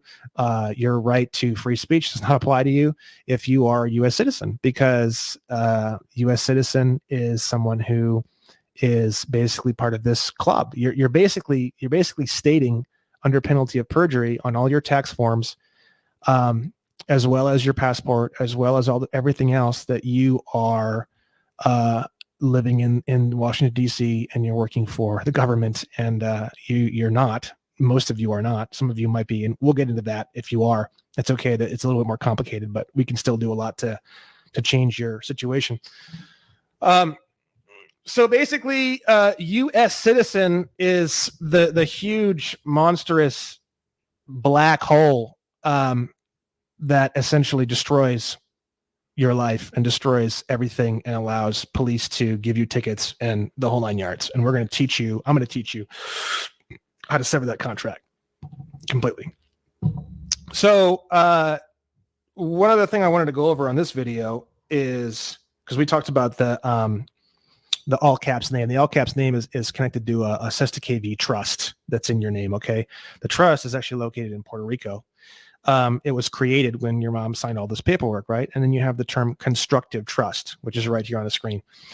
Black's Law 6th edition. It's a trust created by the operation of law against one who by actual or constructive fraud, by duress or by abuse of competence or by commission of wrong, or by any form of unconscionable conduct or other questionable means, right? Constructive trusts do not arise by agreement or from intention, but by operation of law and fraud. And such trusts are also known as trusts el malefico or ex delicto or involuntary trust. And I have the definition for that here. Basically, it just means someone creating a trust through law and then using it for fraudulent purposes, right? So they take your name in all capital letters, okay? And basically they take your name and then you're the one who signs to the fact that you're a U.S. citizen. So you're basically signing as a trust, and then you're saying that you're a U.S. citizen, which means that basically it's totally insane. You're saying that you're basically saying that you are a trust and that you live in Washington, D.C. and you work for the United States government, which means that you have no rights. It means that you have no human rights. It means that you have no Bill of Rights. It means that you have no U.S. Constitution. You have nothing. You have nothing except the rules and laws and abilities that they give you, and that the money that they give you is called privileged money. The rights that they give you, they can take away at any moment.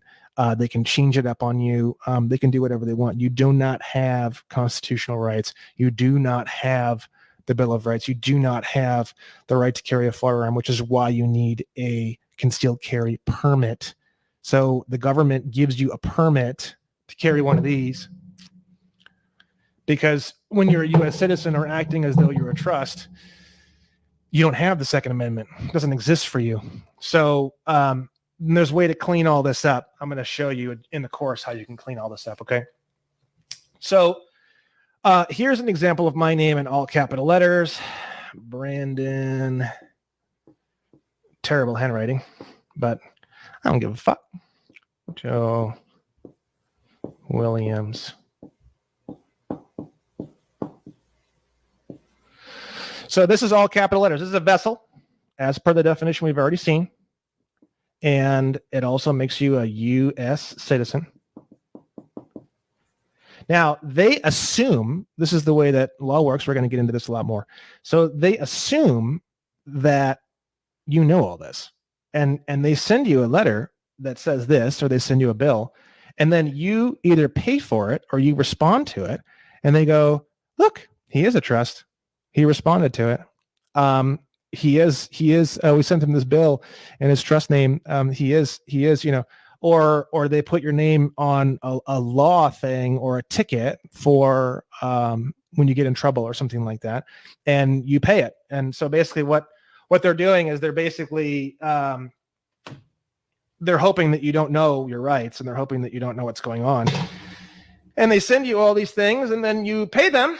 And it's contracts and contract law is like so high on the totem pole that basically what they say is well, we offered him a contract and he accepted the terms of the contract. And technically that's true. So the problem is that they can't really get in trouble, and there's not really any trouble. Like, oh, well, you broke my human rights and blah, blah, blah, blah. Well, no, you signed, no one had a gun to your head when you said you're a US citizen. No one had a gun to your head when you responded to the all caps name. So, no, we assumed something and you validated it as true. So, there's really nothing you can really do about that. But we're going to get into changing your status, and we're going to get into kind of all that stuff too. Okay.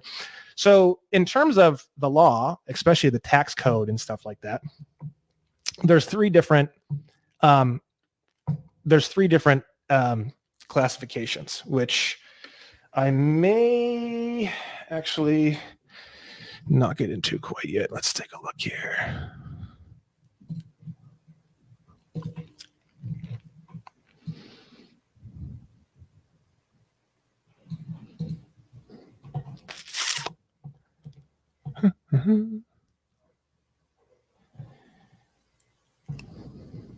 So we've already gone over. So common law is basically the basic. It's when we say the word lawful or statute, like what I was saying in the introductory section. So common law is lawful. It's like the laws of God. It's really simple. So common law basically has three rules. Rule number one is don't hurt anybody or, harm somebody physically, something like that. Rule number two is don't steal from somebody or damage their property. And then rule number three is, don't fuck around with your contracts and fuck somebody over with a contract. Be transparent in your contracts, etc. Way later in the course, we're going to be going over the all the points of a contract. It's kind of complicated. We're going to be getting into that into great detail. And then I think I'm going to hold off on the rest of this stuff for another video because I don't want to overload you guys, which I'm sure I already have. So the UCC, the Uniform Commercial Code, it is owned and copyrighted, which is why a person has to be part of the bar association to, quote, practice law. The bar basically owns all of commercial law. The UCC is actually owned. I forget who it's owned by. Let me see here. Is the UCC copyrighted?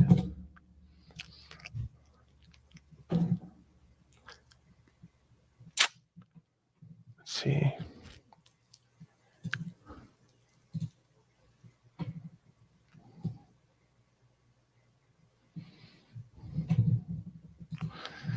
Let's see here.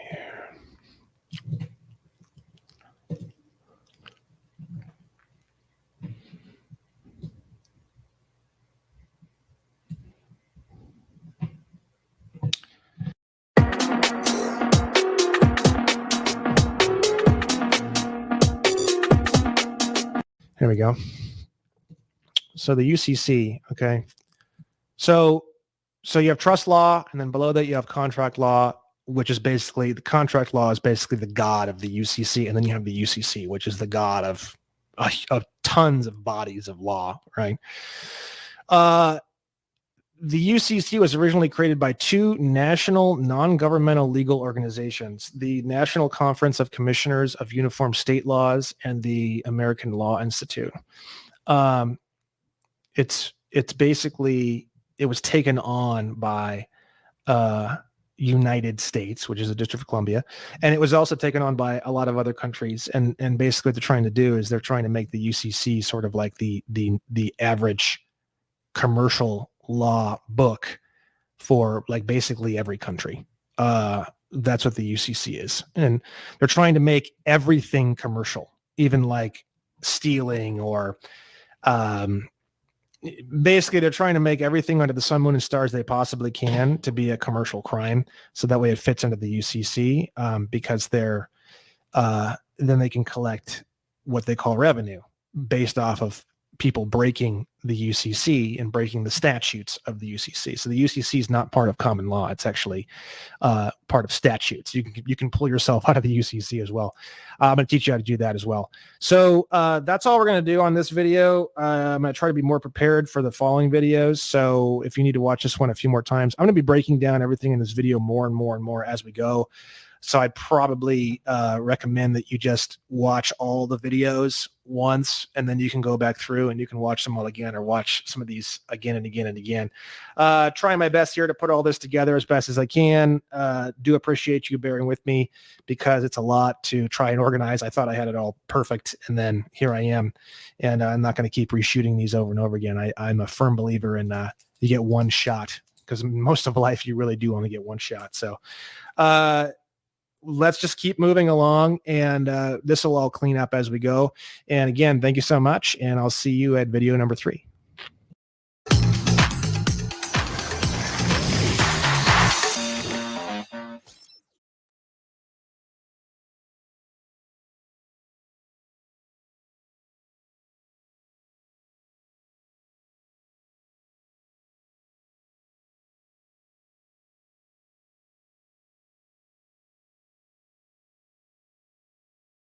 Okay, moving along, we got video number 3.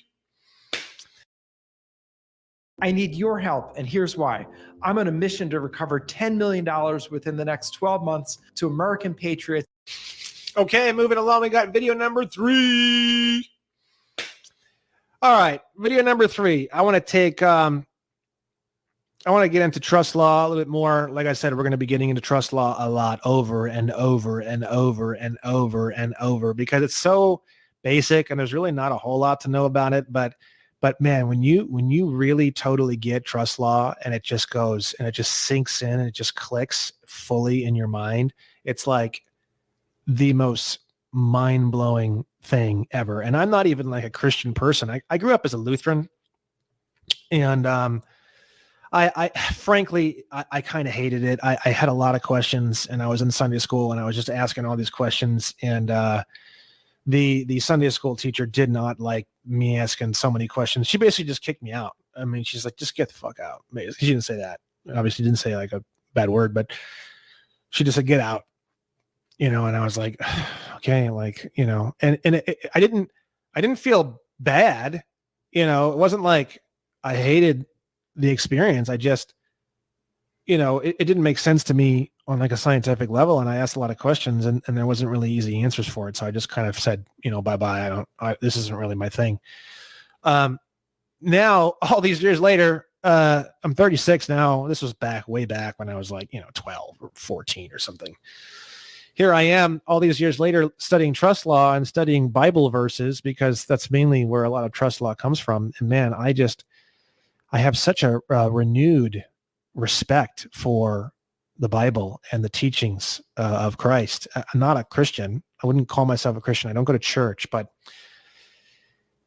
man, it's like the word of God is literally the way to free yourself in law. Like if you learn the will of God, and you learn the operations of God, and you learn what he was trying to say, and you apply that legally to your life. I know it sounds kind of strange, but just bear with me. It's just total freedom. I mean, you can rip yourself out of every single fucking statute that exists literally on the entire planet, to the point where you're standing there, and the only body of law that really has anything to do with you at all is common law. There's not a single fucking statute that has anything to do with your life. That's kind of where I'm at now. And it's wild, man. It's just, and then once you understand trust law, and you understand the maxims of trust law, and you understand the Bible verses that comes from, all bodies of law stem from the 10 maxims of trust law. And the maxims of trust law, I forget, maybe it's not 10, maybe I'm thinking of something else. We're going to get into those maxims later. But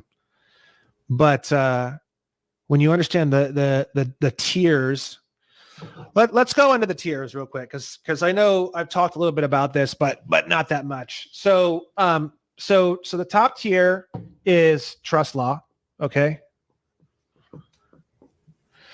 And then below that, I would say you have contract law or like definitions of a contract or what makes a contract, which we're going to get into in a much, much later video. Contract law.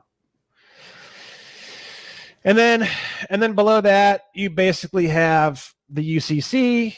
And then below that, you have basically everything else to some degree. I mean, there's probably other things in here that I'm missing. But this is kind of the generalized idea, right? So all of contract law is based off of trust law. And then all the UCC is based off of trust law and the contract law. And when I say contract law, what that means is basically like the basic ideas of the definitions of and the basic rules of contracts. Because the UCC is the Uniform Commercial Code, and all commercial activity is a contract. So when you understand, we're not going to get into the UCC. We're not going to get into the United States Code. We're not going to get into all these fucking complicated bullshit, horse shit statutes.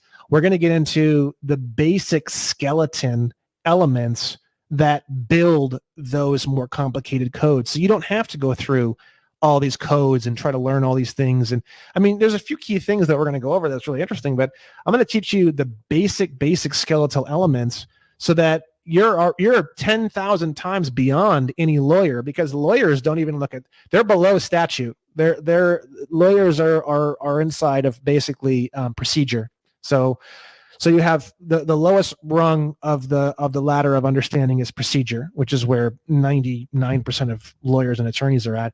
And then above that, you have statute.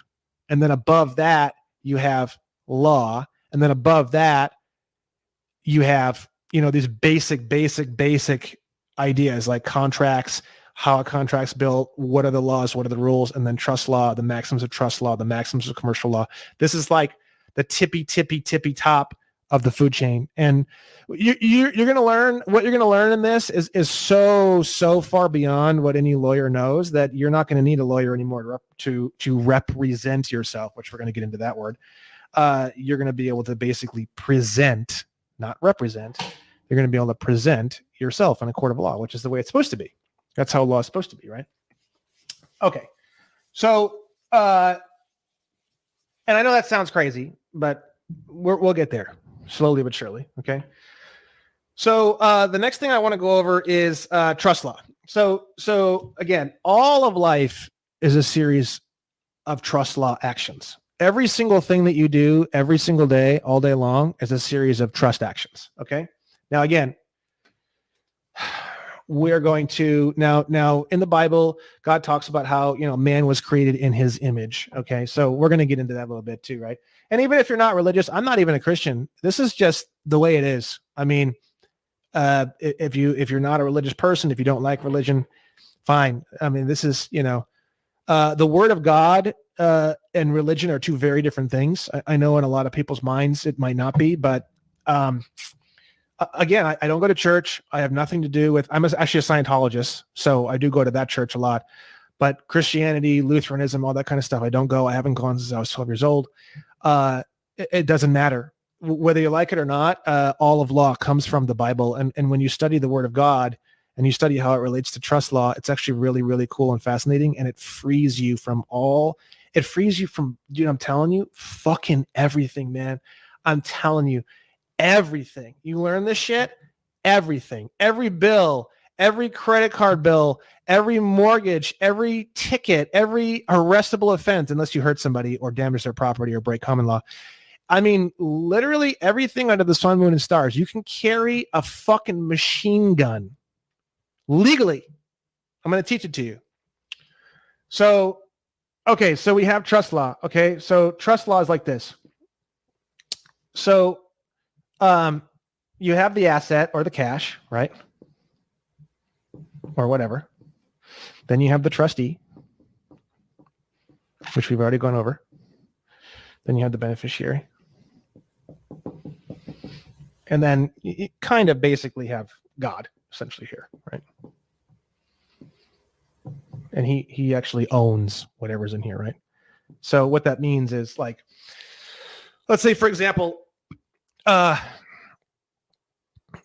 you owe tax debt to the IRS or something like that, right? the beneficiary doesn't own what's in the trust, and neither does the trustee. So if the IRS comes after you, you don't own this, so they can't really take it, right? God owns it. So it's very interesting. This has a lot to do with asset protection, which we're going to get into much, much later in the free course.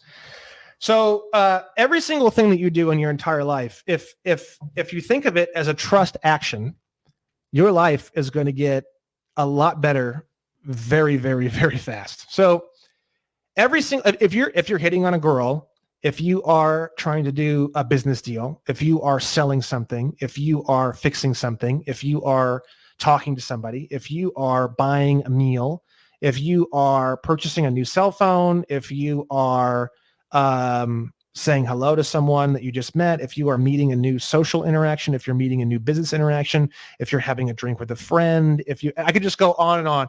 I could name every goddamn thing that you do in your entire fucking life, minute by minute, from the day you are born to the day you die. Every single action is a trust action. I'm going to explain how that is and why. So you have the trustee. So let's say, for example, you're a salesperson, because I've done a lot of sales. I've been doing sales forever. So the trustee, you're the trustee, right? So what happens is, as the trustee, your responsibility is to benefit the beneficiary, right?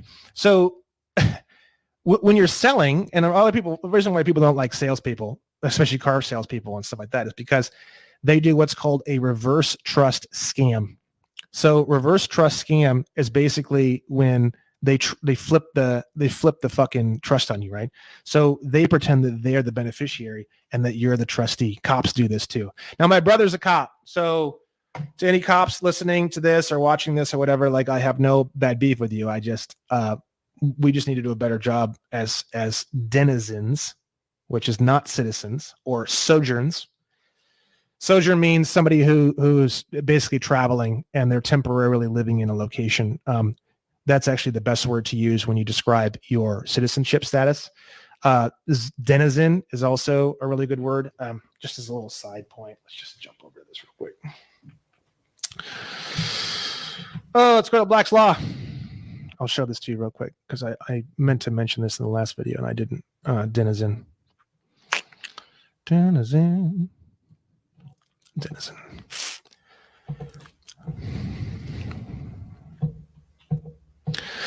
Denizen, denizen, are you just a denizen?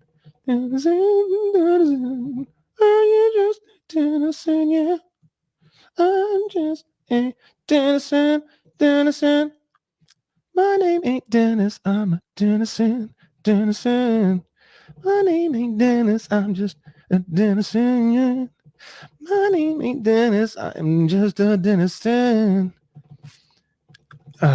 It's so annoying. Don't you want to be a denizen? Maybe I can find it here. Denizen.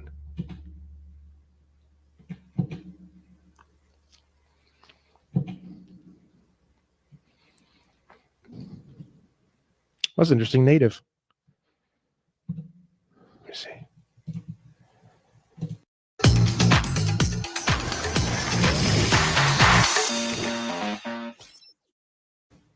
Oops. Native. Definition of native from Black's Law 4th edition. A natural born subject or citizen, a denizen by birth. Oh, that's kind of shitty. When you get into these older versions of Black's Law and you start looking up definitions, it can be a little bit complicated because a lot of this weird shit that we're dealing with today in society and like all this weird, crazy ass shit that I'm explaining to you in this course, a lot of it didn't exist back then. So you have the word citizen, and back in the day, it wasn't bad, and it still kind of isn't. It just depends on how it's used. I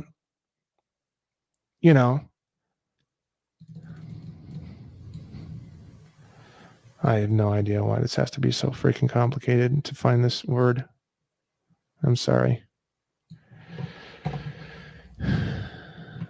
Denizen. Don't you want to be a denizen?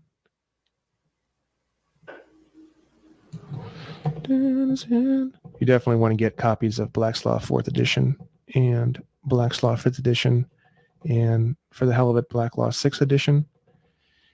Oh,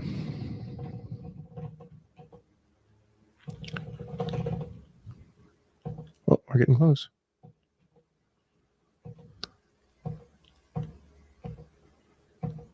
I'm just going to go slow here because otherwise I'm going to pass it up like I've done 300 times already. Huh.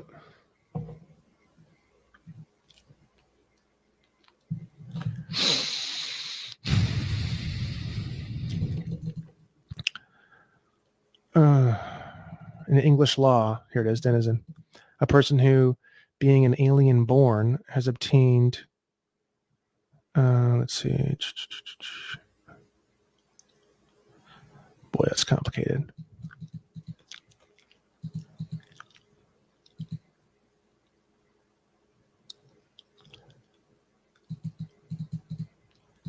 A dweller. In American law, a dweller, a stranger, admitted to certain rights in a foreign country, or as one who lives habitually in a country but is not a native-born citizen, one holding a middle state between an alien and a natural-born subject, one who has some relation to the enemy nation which is not lost by the alien's presence within the United States, blah, blah, blah, blah.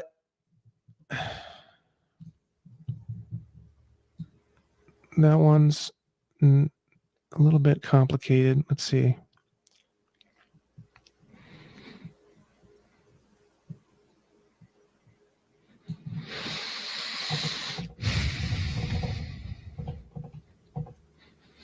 Sojourning or sojourning. The term means something more than traveling and applies to a temporary as contradistinguished from a permanent residence. So this is actually the best way to describe yourself when you're describing the different terms and stuff like that we're going to be getting into later in terms of where you're residing or where do you live or where do you domicile, which means where is your home. A sojourn of California is basically where I'm at. And that basically explains that you're not really a resident. So you're not really part of the statutes of the state. That's kind of how you break a state contract like that. Anyways, I kind of got off on a little bit of a tangent there. So let's get back to every single action in life is a trust action. Okay. So you're the trustee. Let's say, for example, in a sales situation. I mean, this would just turn you into a monster salesperson, right? So you're the trustee when you're selling somebody something, right? Now, if you flip the coin, you're trying to be the beneficiary, you'll notice that it just fucks up the sales cycle completely. I mean, just drain the whole thing and just shoot it in the face and pour it down the shitter. It's not going to go anywhere. And that's what people hate about sales, is that the salesperson tries so hard to flip the trust. And that's why people die in sales and they never make it, because they're trying to flip the trust all the time. They're trying to be the beneficiary and make the other person the trustee. And that is not good. So you're the trustee when you're selling somebody something. So your job as the trustee is to benefit the beneficiary. You benefit the beneficiary through education, through information, through answering their questions, through hooking them up with people that they might know or need to know by, referring them elsewhere if your product is not the right product for them, etc. The reverse trust scam is you're trying to force them into something they don't need. You're trying to push something on them. You're trying to get them into something that is not the best thing for them. You're not benefiting the beneficiary. And the way it works is technically that's trust fraud. Even in life, that's trust fraud, because when you realize that trust law is behind every single thing, every single action, every single object in all of existence, you learn that basically trust fraud is a felony. So every time you break the trustee beneficiary relationship at any single point in time, you are committing a felony. And that explains why your life is so fucked up, to be totally honest. This is a total side note. I mean, this piece of information right here can turn your entire life from a steaming pile of shit into literally a complete utopia to get everything you've ever wanted from every single aspect of your entire life. You can make rock stars look like, you know, crack whores that suck dick for cocaine and live on the street and weigh 60 pounds with this information. Because what you're doing is you are able to clean up your whole life with this information. I mean, let's say you're in a relationship with a girl, right? And you're trying to, and you hear this a lot, like in the pickup community and stuff like that. Cause I'm a part of the Amirati, which is basically Zampirian wrote a book called The Alabaster Girl. Amazing book, by the way. It's all about love and beauty and women and sex. And he talks a lot about like neediness, and you see that a lot in the pickup community and stuff like that, dating communities and stuff like that. Neediness by definition is a reverse trust scam. So what's happening in a neediness situation, whether it be a dating situation, a sexual situation, or a sales situation, or anything, again, is you have a person who's the trustee and they're trying to do a reverse trust scam, which is trust fraud, which is a felony. They're trying to be the beneficiary, and they're trying to make the other person the trustee. So, for example, you hear about it a lot, the nice guy, which is in my book, which I have a couple of my books over here. You can see it in the video. Love is a Battery, little plug for my book, but it ties into trust law because everything ties into trust law. Even my first book ties into trust law. I just didn't know it at the time. You see some hot girl and you're going on a date with her, and you're a fucking piece of shit. And you basically say, hey, I paid for dinner. Like, I want to get fucked, So what you're doing is you're saying I'm the beneficiary now, bitch, and you need to be the trustee, because I was the trustee earlier and I made you the beneficiary earlier. Right. So, that is a felony. That's trust fraud. You're not going to get prosecuted for it necessarily. But basically, like all of commerce law, all of statute, everything that you're ever going to learn, the UCC, the United States Code, everything is basically based off of that same idea. Again, trust law is this is the tippy top. And when you philosophically understand what I'm describing to you right now, and you totally get it, bro, it's just like, it's the biggest mind fuck you've ever had in your entire life. So you're either the trustee or you're the beneficiary at all times, and you try to swap those incorrectly, and it's going to cause a lot of problems. It's going to cause girls to run away from you. It's going to cause sales prospects to run away from you. It's going to cause the whole fucking world to run away from you. Your family, your friends, everything that you love, everything that you adore will exit your life, whether you like it or not. And a lot of times it will exit your life unexplainably, and you won't know why. And you'll start to, list in your head, what could it be? And coming up with all these ideas. And what happens is when you start listing in your head like that, and you start making lists of what could this be that's destroying my life, and oh my God, and oh my God, and oh my God, you can actually literally drive yourself into the deepest depression, drug use, alcohol use, sexual, frantic sexual behavior, etc. It will drive you literally insane. And when you understand trust law, then none of that is confusing anymore, and none of that will cause a problem for you anymore. You're the trustee, and then they become the trustee, and then they benefit you. And but either party, there is no God didn't design this to be something where someone's forced to be the trustee or forced to be the beneficiary. The power of choice and the ability for the person to decide or not decide, or to leave, or to do whatever they want at any point in time, that's built into trust law. It's the willingness of the individual to be the trustee, and the willingness of the individual to be the beneficiary. So some people don't want to be beneficiaries of certain things, and some people don't want to be trustees of certain things. And you're going to learn later on in contract law that there's all these different points for a contract to be there. One of the points of a contract that has to be there legally is that the person has to be of sound mind, They have to understand what they're agreeing to, and they have to understand the terms and conditions fully and clearly in order to be a trustee and take on their position as a trustee. So when you do things and you're secretive and you're clever and you're a fucking little piece of shit, when you try to trick someone into a reverse trust scam to be the beneficiary or to be the trustee so you can be the beneficiary, you're violating trust law, God's law. You're violating contract law. You're violating commerce law. And you wake up with no friends, no money, fucked, maybe in jail, or drug addiction. And that's why. So trust law and what we're going over here goes so far beyond just changing your status and becoming free of contracts and statuses, which is contracts and statutes, which is what this whole course is all about.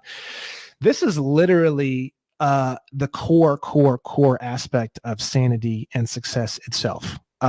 So study trust law, study contract law. We're going to go through it over and over and over again in this course. And by the end, watch the whole course again and again and again, because when you get those two areas down really, really well, the whole fucking world is going to be your bitch. Literally, like, I'm not kidding. So I hope that I want that for you. I actually really do. And, the reason why I in the introductory video, I had mentioned, I charge these insane sums of money. The reason why I charge the insane sums of money is because I don't want to get stuck working for somebody all the time. I'd rather charge insane sums of money and then do shit like this free course. And I'm going to be doing a whole ton of podcasts here real soon. I'd rather just give it all away for free. I'm more like a Dan S. Pena mindset. I love the guy to death. The QLA Quantum Leap Advantage guy, Dan S. Pena. You can look him up online. Awesome business coach, really hardcore, old school, military style guy. And the way he structures his whole operation is he has this really, really expensive seminar. It's like $30,000 or $35,000 that he does at his castle in Scotland. And everything else, he just gives it all away for free. And he's like, I love this. I don't have to deal with any of you fucking people. I don't have to fucking have like any sort of customer service. Like, fuck you. Like, it's all free. If you can't figure it out, just, go fuck yourself. Basically, it's his kind of mentality. And I love that structure. And I've done marketing and sales for a long time. And I know, like, there's other ways to do it. And you could do books and you could do seminars. You can do this, you can do that. I'm not telling you that it's the best way to do your life. I'm just telling you that this is how I like it. And this is how I want to structure my life. I have basically just top tier services that are insanely expensive, that are like my personal, like, hands-on, like I literally hold your dick for you and jerk you off. And then there's a line, and then there's just everything else is just fucking free. Boom, all the way down to the bottom. That's just how I like to structure my shit at this point in my life. I'm 36. This is just my own thing. So I hope that clears up maybe why I had the introductory video like I did. Anyways, let's move on to the next thing. We're going to get into jurisdiction next. So jurisdiction is extremely, extremely important. It's different than trust law and contract law. It's below those points on the totem pole, because trust law and contract law are everything and everything. Jurisdiction has to do with when you go a little bit lower on the totem pole and you start getting into like different statutes and stuff. What statutes apply to a certain person? Like, is the person inside this body of statutes or not? For example, like these rules here, here. I'll draw it out for you. We're going to get into a couple things when it comes to jurisdiction. Jurisdiction is extremely, extremely important. It's not as important as trust law and contract law, but it's up there, man. It's way, way up there. It's definitely a lot higher on the scale than statute, and it's way, way higher on the scale than procedure, which is just bullshit. So let's get into jurisdiction. So there's three primary jurisdictions on Earth. Okay. So we have the air, we have the land, and then we have the sea. Okay. These are the three primary jurisdictions, right? And when you say the word jurisdiction, it could mean a lot more than this. Like this is like the top tier, and then it breaks down from there, and then you have like statutes, and then you have like, is the person, let's say a particular county has particular rules, or a particular city has particular rules, or a particular state has particular rules, or different types of tax authorities have particular rules, and you have all these different bodies of rules that are all, it's like, does the county have jurisdiction? Does the city have jurisdiction? Does the state have jurisdiction over, basically, do they have the ability to, jurisdiction basically means, do they have the ability to push their rule set, their statutes onto somebody else, onto this particular person for this particular reason? That's jurisdiction, right? So air is the senior most jurisdiction by far, which is, you guessed it, it's trust law. And trust law comes from the Bible. So the Bible is the tippy top of all this. And then from there you get trust law, which is the air jurisdiction, okay? Then you have land. This is where you are as a human being. This is human law. Otherwise known as common law. And this is the three rules I was telling you before. Rule number 1 is don't hurt people. Rule number 2 is don't hurt people's property or steal their shit. Rule number 3 is be transparent in your contracts. Don't fuck people over with your contracts or lie or be untransparent with your contracts. That's rule number 3. Then you have the C. The C is where things get complicated. This is commerce law. This is the UCC. This is the USC, the United States Code. This is pretty much everything. Everything. Now, what, again, we've gone over this a couple times. We're going to go over again. What is, in all of commerce, what is the senior thing in all of commerce? Do you know it? Yep. It is contracts. Contracts is the senior aspect to all commerce. So when you understand contracts, you understand commerce law, and you don't really, I mean, you can go into all the statutes and you can go into the UCC and you can fuck around for 9 billion years going through all this horse shit. But really, truthfully, when you study the basic element of contracts, you pretty much are studying the entire body of the C jurisdiction, which is the commerce jurisdiction. So that's kind of why I'm talking so much about commerce and trust law and common law. So we're trying to simplify all of law here. And the reason why we're trying to simplify all of law is because once you really simplify all of law, you can find and kill every single contract that you're involved with, and you can pull yourself out of every single statute, right? And that's what we're trying to do with this course. So human law, common law has the 3 rules. Super simple. That's really simple. Trust law, you have the trustee, the beneficiary, and the asset or the cash in the middle. And then you have the God that owns it. And then you have a bunch of other shit that you can go and study about trust, like the person who creates the trust has a certain name. And then you have like if the beneficiaries die or something happens, then the trust assets go to a different person. That's called the successor. There are other things, but it's like the importance level of those other things for this course are like 0. So we're not getting into that. Just the trustee beneficiary relationship inside of trust law is basically like, we're just going to keep banging on that thing over and over again. Because once you really get that, boy, a lot of magic's going to start happening. And then in the C, you have contracts, contract law. Once you understand the basics of that, which is going to be in a far later video, but we're going to be going over bits and pieces of it, leading all the way up to that video. So that way, when we hit that video, you can really nail it down. So these are the 3 jurisdictions. So jurisdiction basically means, let's say, for example, you go into a courtroom, right? And they ask you, you say, you challenge jurisdiction, which we're going to get into later on. You're basically saying, what rules or laws or contract are you basing the fact off of that I have to follow this particular rule set, right? So like you get pulled over on the freeway and you ask the officer who's giving you a ticket, you say, what contract or what particular connection do I have into what body of law or statute that gives you the authority to write me a ticket?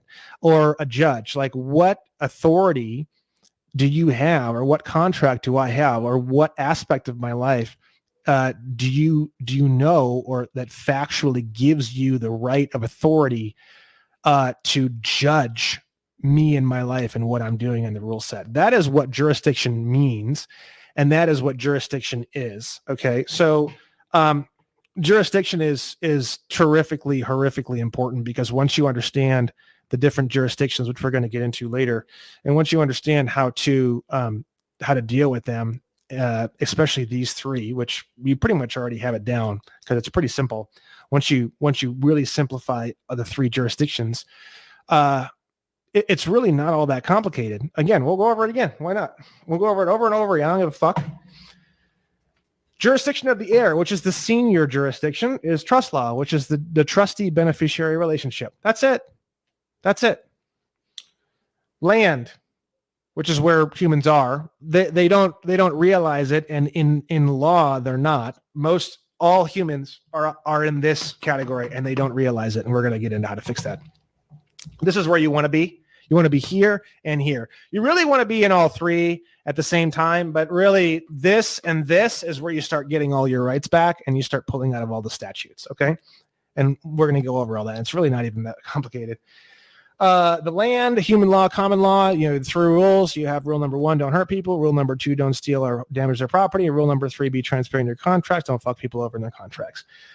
Jurisdiction number 3, which is the C.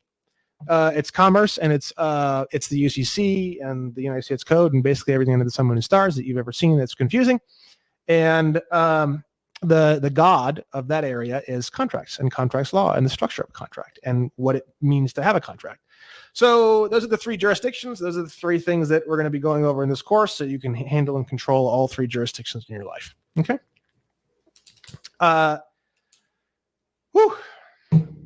Next thing.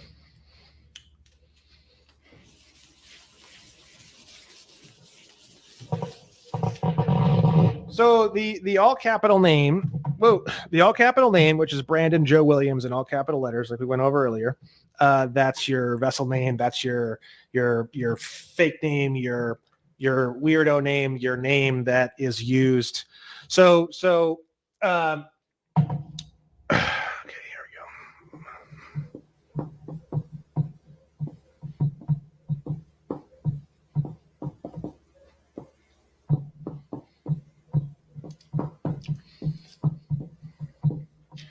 This is your all caps name. All caps name is a trust. All caps name is a vessel. All caps name is a slave. All caps name is a U.S. citizen, which is something that is basically owned by United States, which means the District of Columbia. This name is basically your slave name, and when you respond to your slave name, you thus become a slave. If they assume you're a slave and you say, yes, I am, and you pay or you sign documentation that agrees with such a thing, and you do not sign that documentation under threat, menace, or duress, you have just made yourself a slave. Congratulations. And that's exactly how the system works. They do not force you to be a slave. They do not make you a slave. They just have some very, very cleverly worded terms that you think mean one thing, but that don't have anything to do with that at all whatsoever. You assume the definitions of words, which is absolutely deadly. You sign documentation that state that you are a certain status, and they go, oh, well, look at that. One more slave for the pile, boys. Boy, that's beautiful. Look at that. Thank you so much, Mr. Williams, for being our slave. We really appreciate that. Really quite friendly of you. Thank you so much. So when you sign documentation, when you respond to your name in all capital letters, when you allow them to create this assumption, you are basically pulling yourself into the jurisdiction of United States, which means the District of Columbia. Okay. So this is how it works.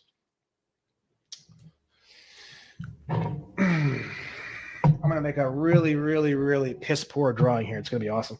So here's America. Absolute shit drawing. I don't really give a fuck. That's America. It's the shittiest drawing of America ever drawn. Let's see, a fucked up tooth or something. So here's DC. So I live here. Fuck, where do I live? Right here, I think. I live in Los Angeles, or what should I say? I'm a sojourn on the land of what is known as Los Angeles. When I respond to this, or when I sign documentation stating that this is true or that I'm a U.S. citizen, in law, I don't live here or reside here or sojourn here or anything. I actually just moved to Washington, D.C., otherwise known as the District of Columbia, which is a private, for-profit federal corporation known as United States, with a capital U and a capital S, which we went over before. The all caps name is the thing that places you inside their little sandbox that they have, their little world, their little plaything called the District of Columbia. And once you're in there, you now are their little bitch. You have privileged income. You are taxed. You don't have any rights as a human being at all because you don't live in the United States of America. The Constitution, which I have right here on the video, that's a cool, like, old style version of it with like the old paper and shit. It feels like really old paper. It's like old, really cool paper. The Constitution does not apply to a federal corporation that is a completely foreign entity to the United States of America. It applies to people who live in the United States of America. The Bill of Rights applies to people in the United States of America. The Second Amendment applies to the United States of America. It doesn't apply to United States. It doesn't apply to a federal corporation. It doesn't apply to for-profit corporation. It doesn't apply to any of those things. So this is the huge monstrous confusion that people have, gotten themselves into. And this is the huge monstrous confusion that we're going to clean up in this course fully. And we're just starting to get into that now. We're going to be getting into that more and more and more. And then what do you do? Obviously later. That's the last part. We're not going to do anything until you're understanding this 100%, very, very comfortable with it. And then we'll do some shit to fix it. So your all capital letter name, you can actually trademark that name. And that's one of the ways you can gain control over it. That name actually has a section of the public debt that it's responsible for. You can discharge that public debt, and you can transform that name, which is a trust. You can transform that name, that trust, into a creditor of the United States rather than a debtor. You can do all sorts of crazy as shit. Okay. But really the first and most important thing and the simplest thing you need to do is just stop responding to it and to clarify it and to make sure that you're not responding to it and saying that you're a U.S. citizen and placing yourself in the jurisdiction of the District of Columbia and burning all your rights to the ground. You're burning all your rights to the ground when you do that. Every time you sign anything that says U.S. citizen on it or U.S. person, when you go to the bank and you sign documentation that says U.S. person, it means the same thing. You are a non-U.S. person. You are we're going to get into all those terms in the next video, I believe, or very, very soon. We're going to be getting into all the different terms. And there's not that many of them. They're very simple to understand. Very, very difficult to find clear definitions for each one. So this course is going to be very valuable for that. So anyways, the all caps name is what pulls you into their jurisdiction. So how do you write a human name normally?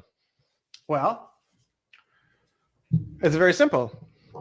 I do mine in all lowercase. Some people do not. Some people do the first letter capital and the rest lowercase. I don't really see any problem with either one. I prefer all lowercase. So all lowercase, we have Brandon, Brandon, hyphen or line, middle line, Joe, lowercase, colon, Williams. Now, even better than that, you would say Brandon, I do all lowercase, hyphen, Joe, lowercase, colon, family of Williams. A last name is a vessel name. A family name is a human name. So this is a family name. First name Brandon, family name Williams. This is how you write human name. Now, if you want to go even farther, now what happens is that, let's say you write this name on a document, okay? Just like everyone always does, because this world's fucked up, they want to try to flip the trust on you. They want to do a reverse trust scan. They want to make you the trustee and then the beneficiary, right? So let's say, for example, you're signing documentation at a bank. You can sign using the human name, and then what you do is you do a comma and you do title. Title. So what is your title? Are you the trustee? Are you the beneficiary? There's other words too, like agent. Agent means that you're working on behalf of someone else, right? So title, comma, and then title. Now, when you write comma and then title like this, you basically make it so that they can't assume your title or flip your title or change your title as they see fit. It was never specified. We didn't know that you were the beneficiary. We thought you were the trustee and we're the beneficiaries. That's what banks do. That's how they charge you fees and all the good stuff, right? So then you write beneficiary at the end. Now you're locked in. Now they can't flip the trust on you. They can't make you the trustee because you signed as the beneficiary. You're locked in as beneficiary. I mean, obviously, like at that point, now you can't act as a trustee at any point in time. So you just have to really understand what you're doing. But basically, like most of the time, with most interactions with companies and businesses and credit card applications and stuff like that, you're the beneficiary. You're not the trustee. When you're selling something or you're working for somebody or you have clients and stuff like that, like those are all trustee type behaviors and actions, right? But beneficiary is basically anything that where you're paying for something to have a service done for you, you're the beneficiary. So you're the beneficiary of a bank account, you're the beneficiary of when you're buying a car, you're the beneficiary when you're buying a sandwich, you're the beneficiary when you are reading a book. The book writer is the trustee. And the reader is the beneficiary. When whoever made this drink is the trustee, and when I'm drinking it, I'm the beneficiary. So I'm benefiting from what the trustee has given to me, right? This gun, kind of a weird one. I mean, to think about how this would work, I guess if I'm the trustee and someone's doing something very, very bad, I guess in kind of a weird kind of way, you can say like, if I shoot him, I'm benefiting him by he knows it's bad and he knows he needs to be disciplined in his mind, like subconsciously.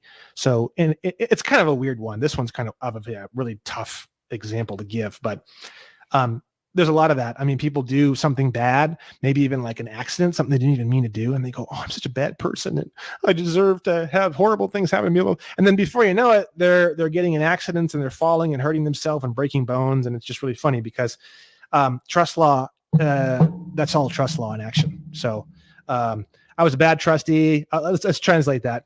I was a bad trustee. I deserve to have something horrible happen to me to balance my balance sheet because I'm a bad trustee.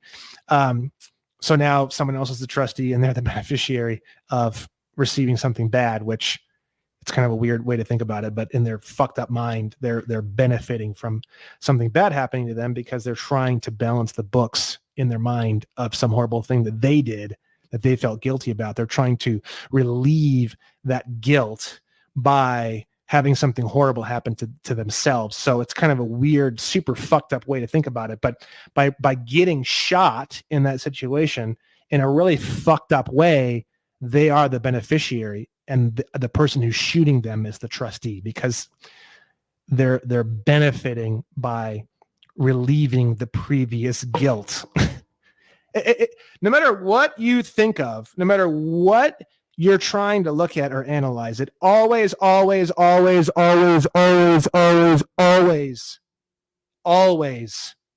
comes down to fucking trust law. And it always comes down to the trustee beneficiary relationship. And if you can't explain it in trustee beneficiary language, then you don't understand what's going on. Like there's something that you're missing in the interaction. Always trustee beneficiary. So if a person's getting shot, you can pretty much guarantee that they are the beneficiary somehow. This is God's law. This is the way the world works. And this gets into, obviously like that of which you decide becomes reality. And this gets into, if you weren't there in the first place, it would have never happened. And your decisions, equal where you're at. And this gets into fate, and this gets into all sorts of things. But a decision to do something is senior to trust law in a way, because you're deciding that something's going to happen, and then you wind up in some sort of trustee beneficiary relationship that is the realization of the decision that you had made or the thing that you had decided. So decisions and power of choice is senior even to trust law in a way. But that's like, at that point you're going outside of law entirely, and you're going into like the fucking ether of spirituality. That's you're like that's the ceiling of law right there. The right here is trust law and that whole idea, and then right above that, outside of law, pretty much, because law by definition means like a delineated system that breaks things down into like almost like a science. So when you start getting above the science aspect of it, you're now outside of law. So anything above that ceiling, power of choice, decisions, how a person got there to begin with, guilt, shame, all this kind of stuff. This is above law, and really law can't really do anything with that or comprehend that. It's too esoteric. It's too above the law. So in this course, we're going to try to stay away from that. We don't really need to get into that too much. So, all right. So that's all for video number 3. I will see you guys at video number 4. Goodbye. With Google Play Points, Play unlocks more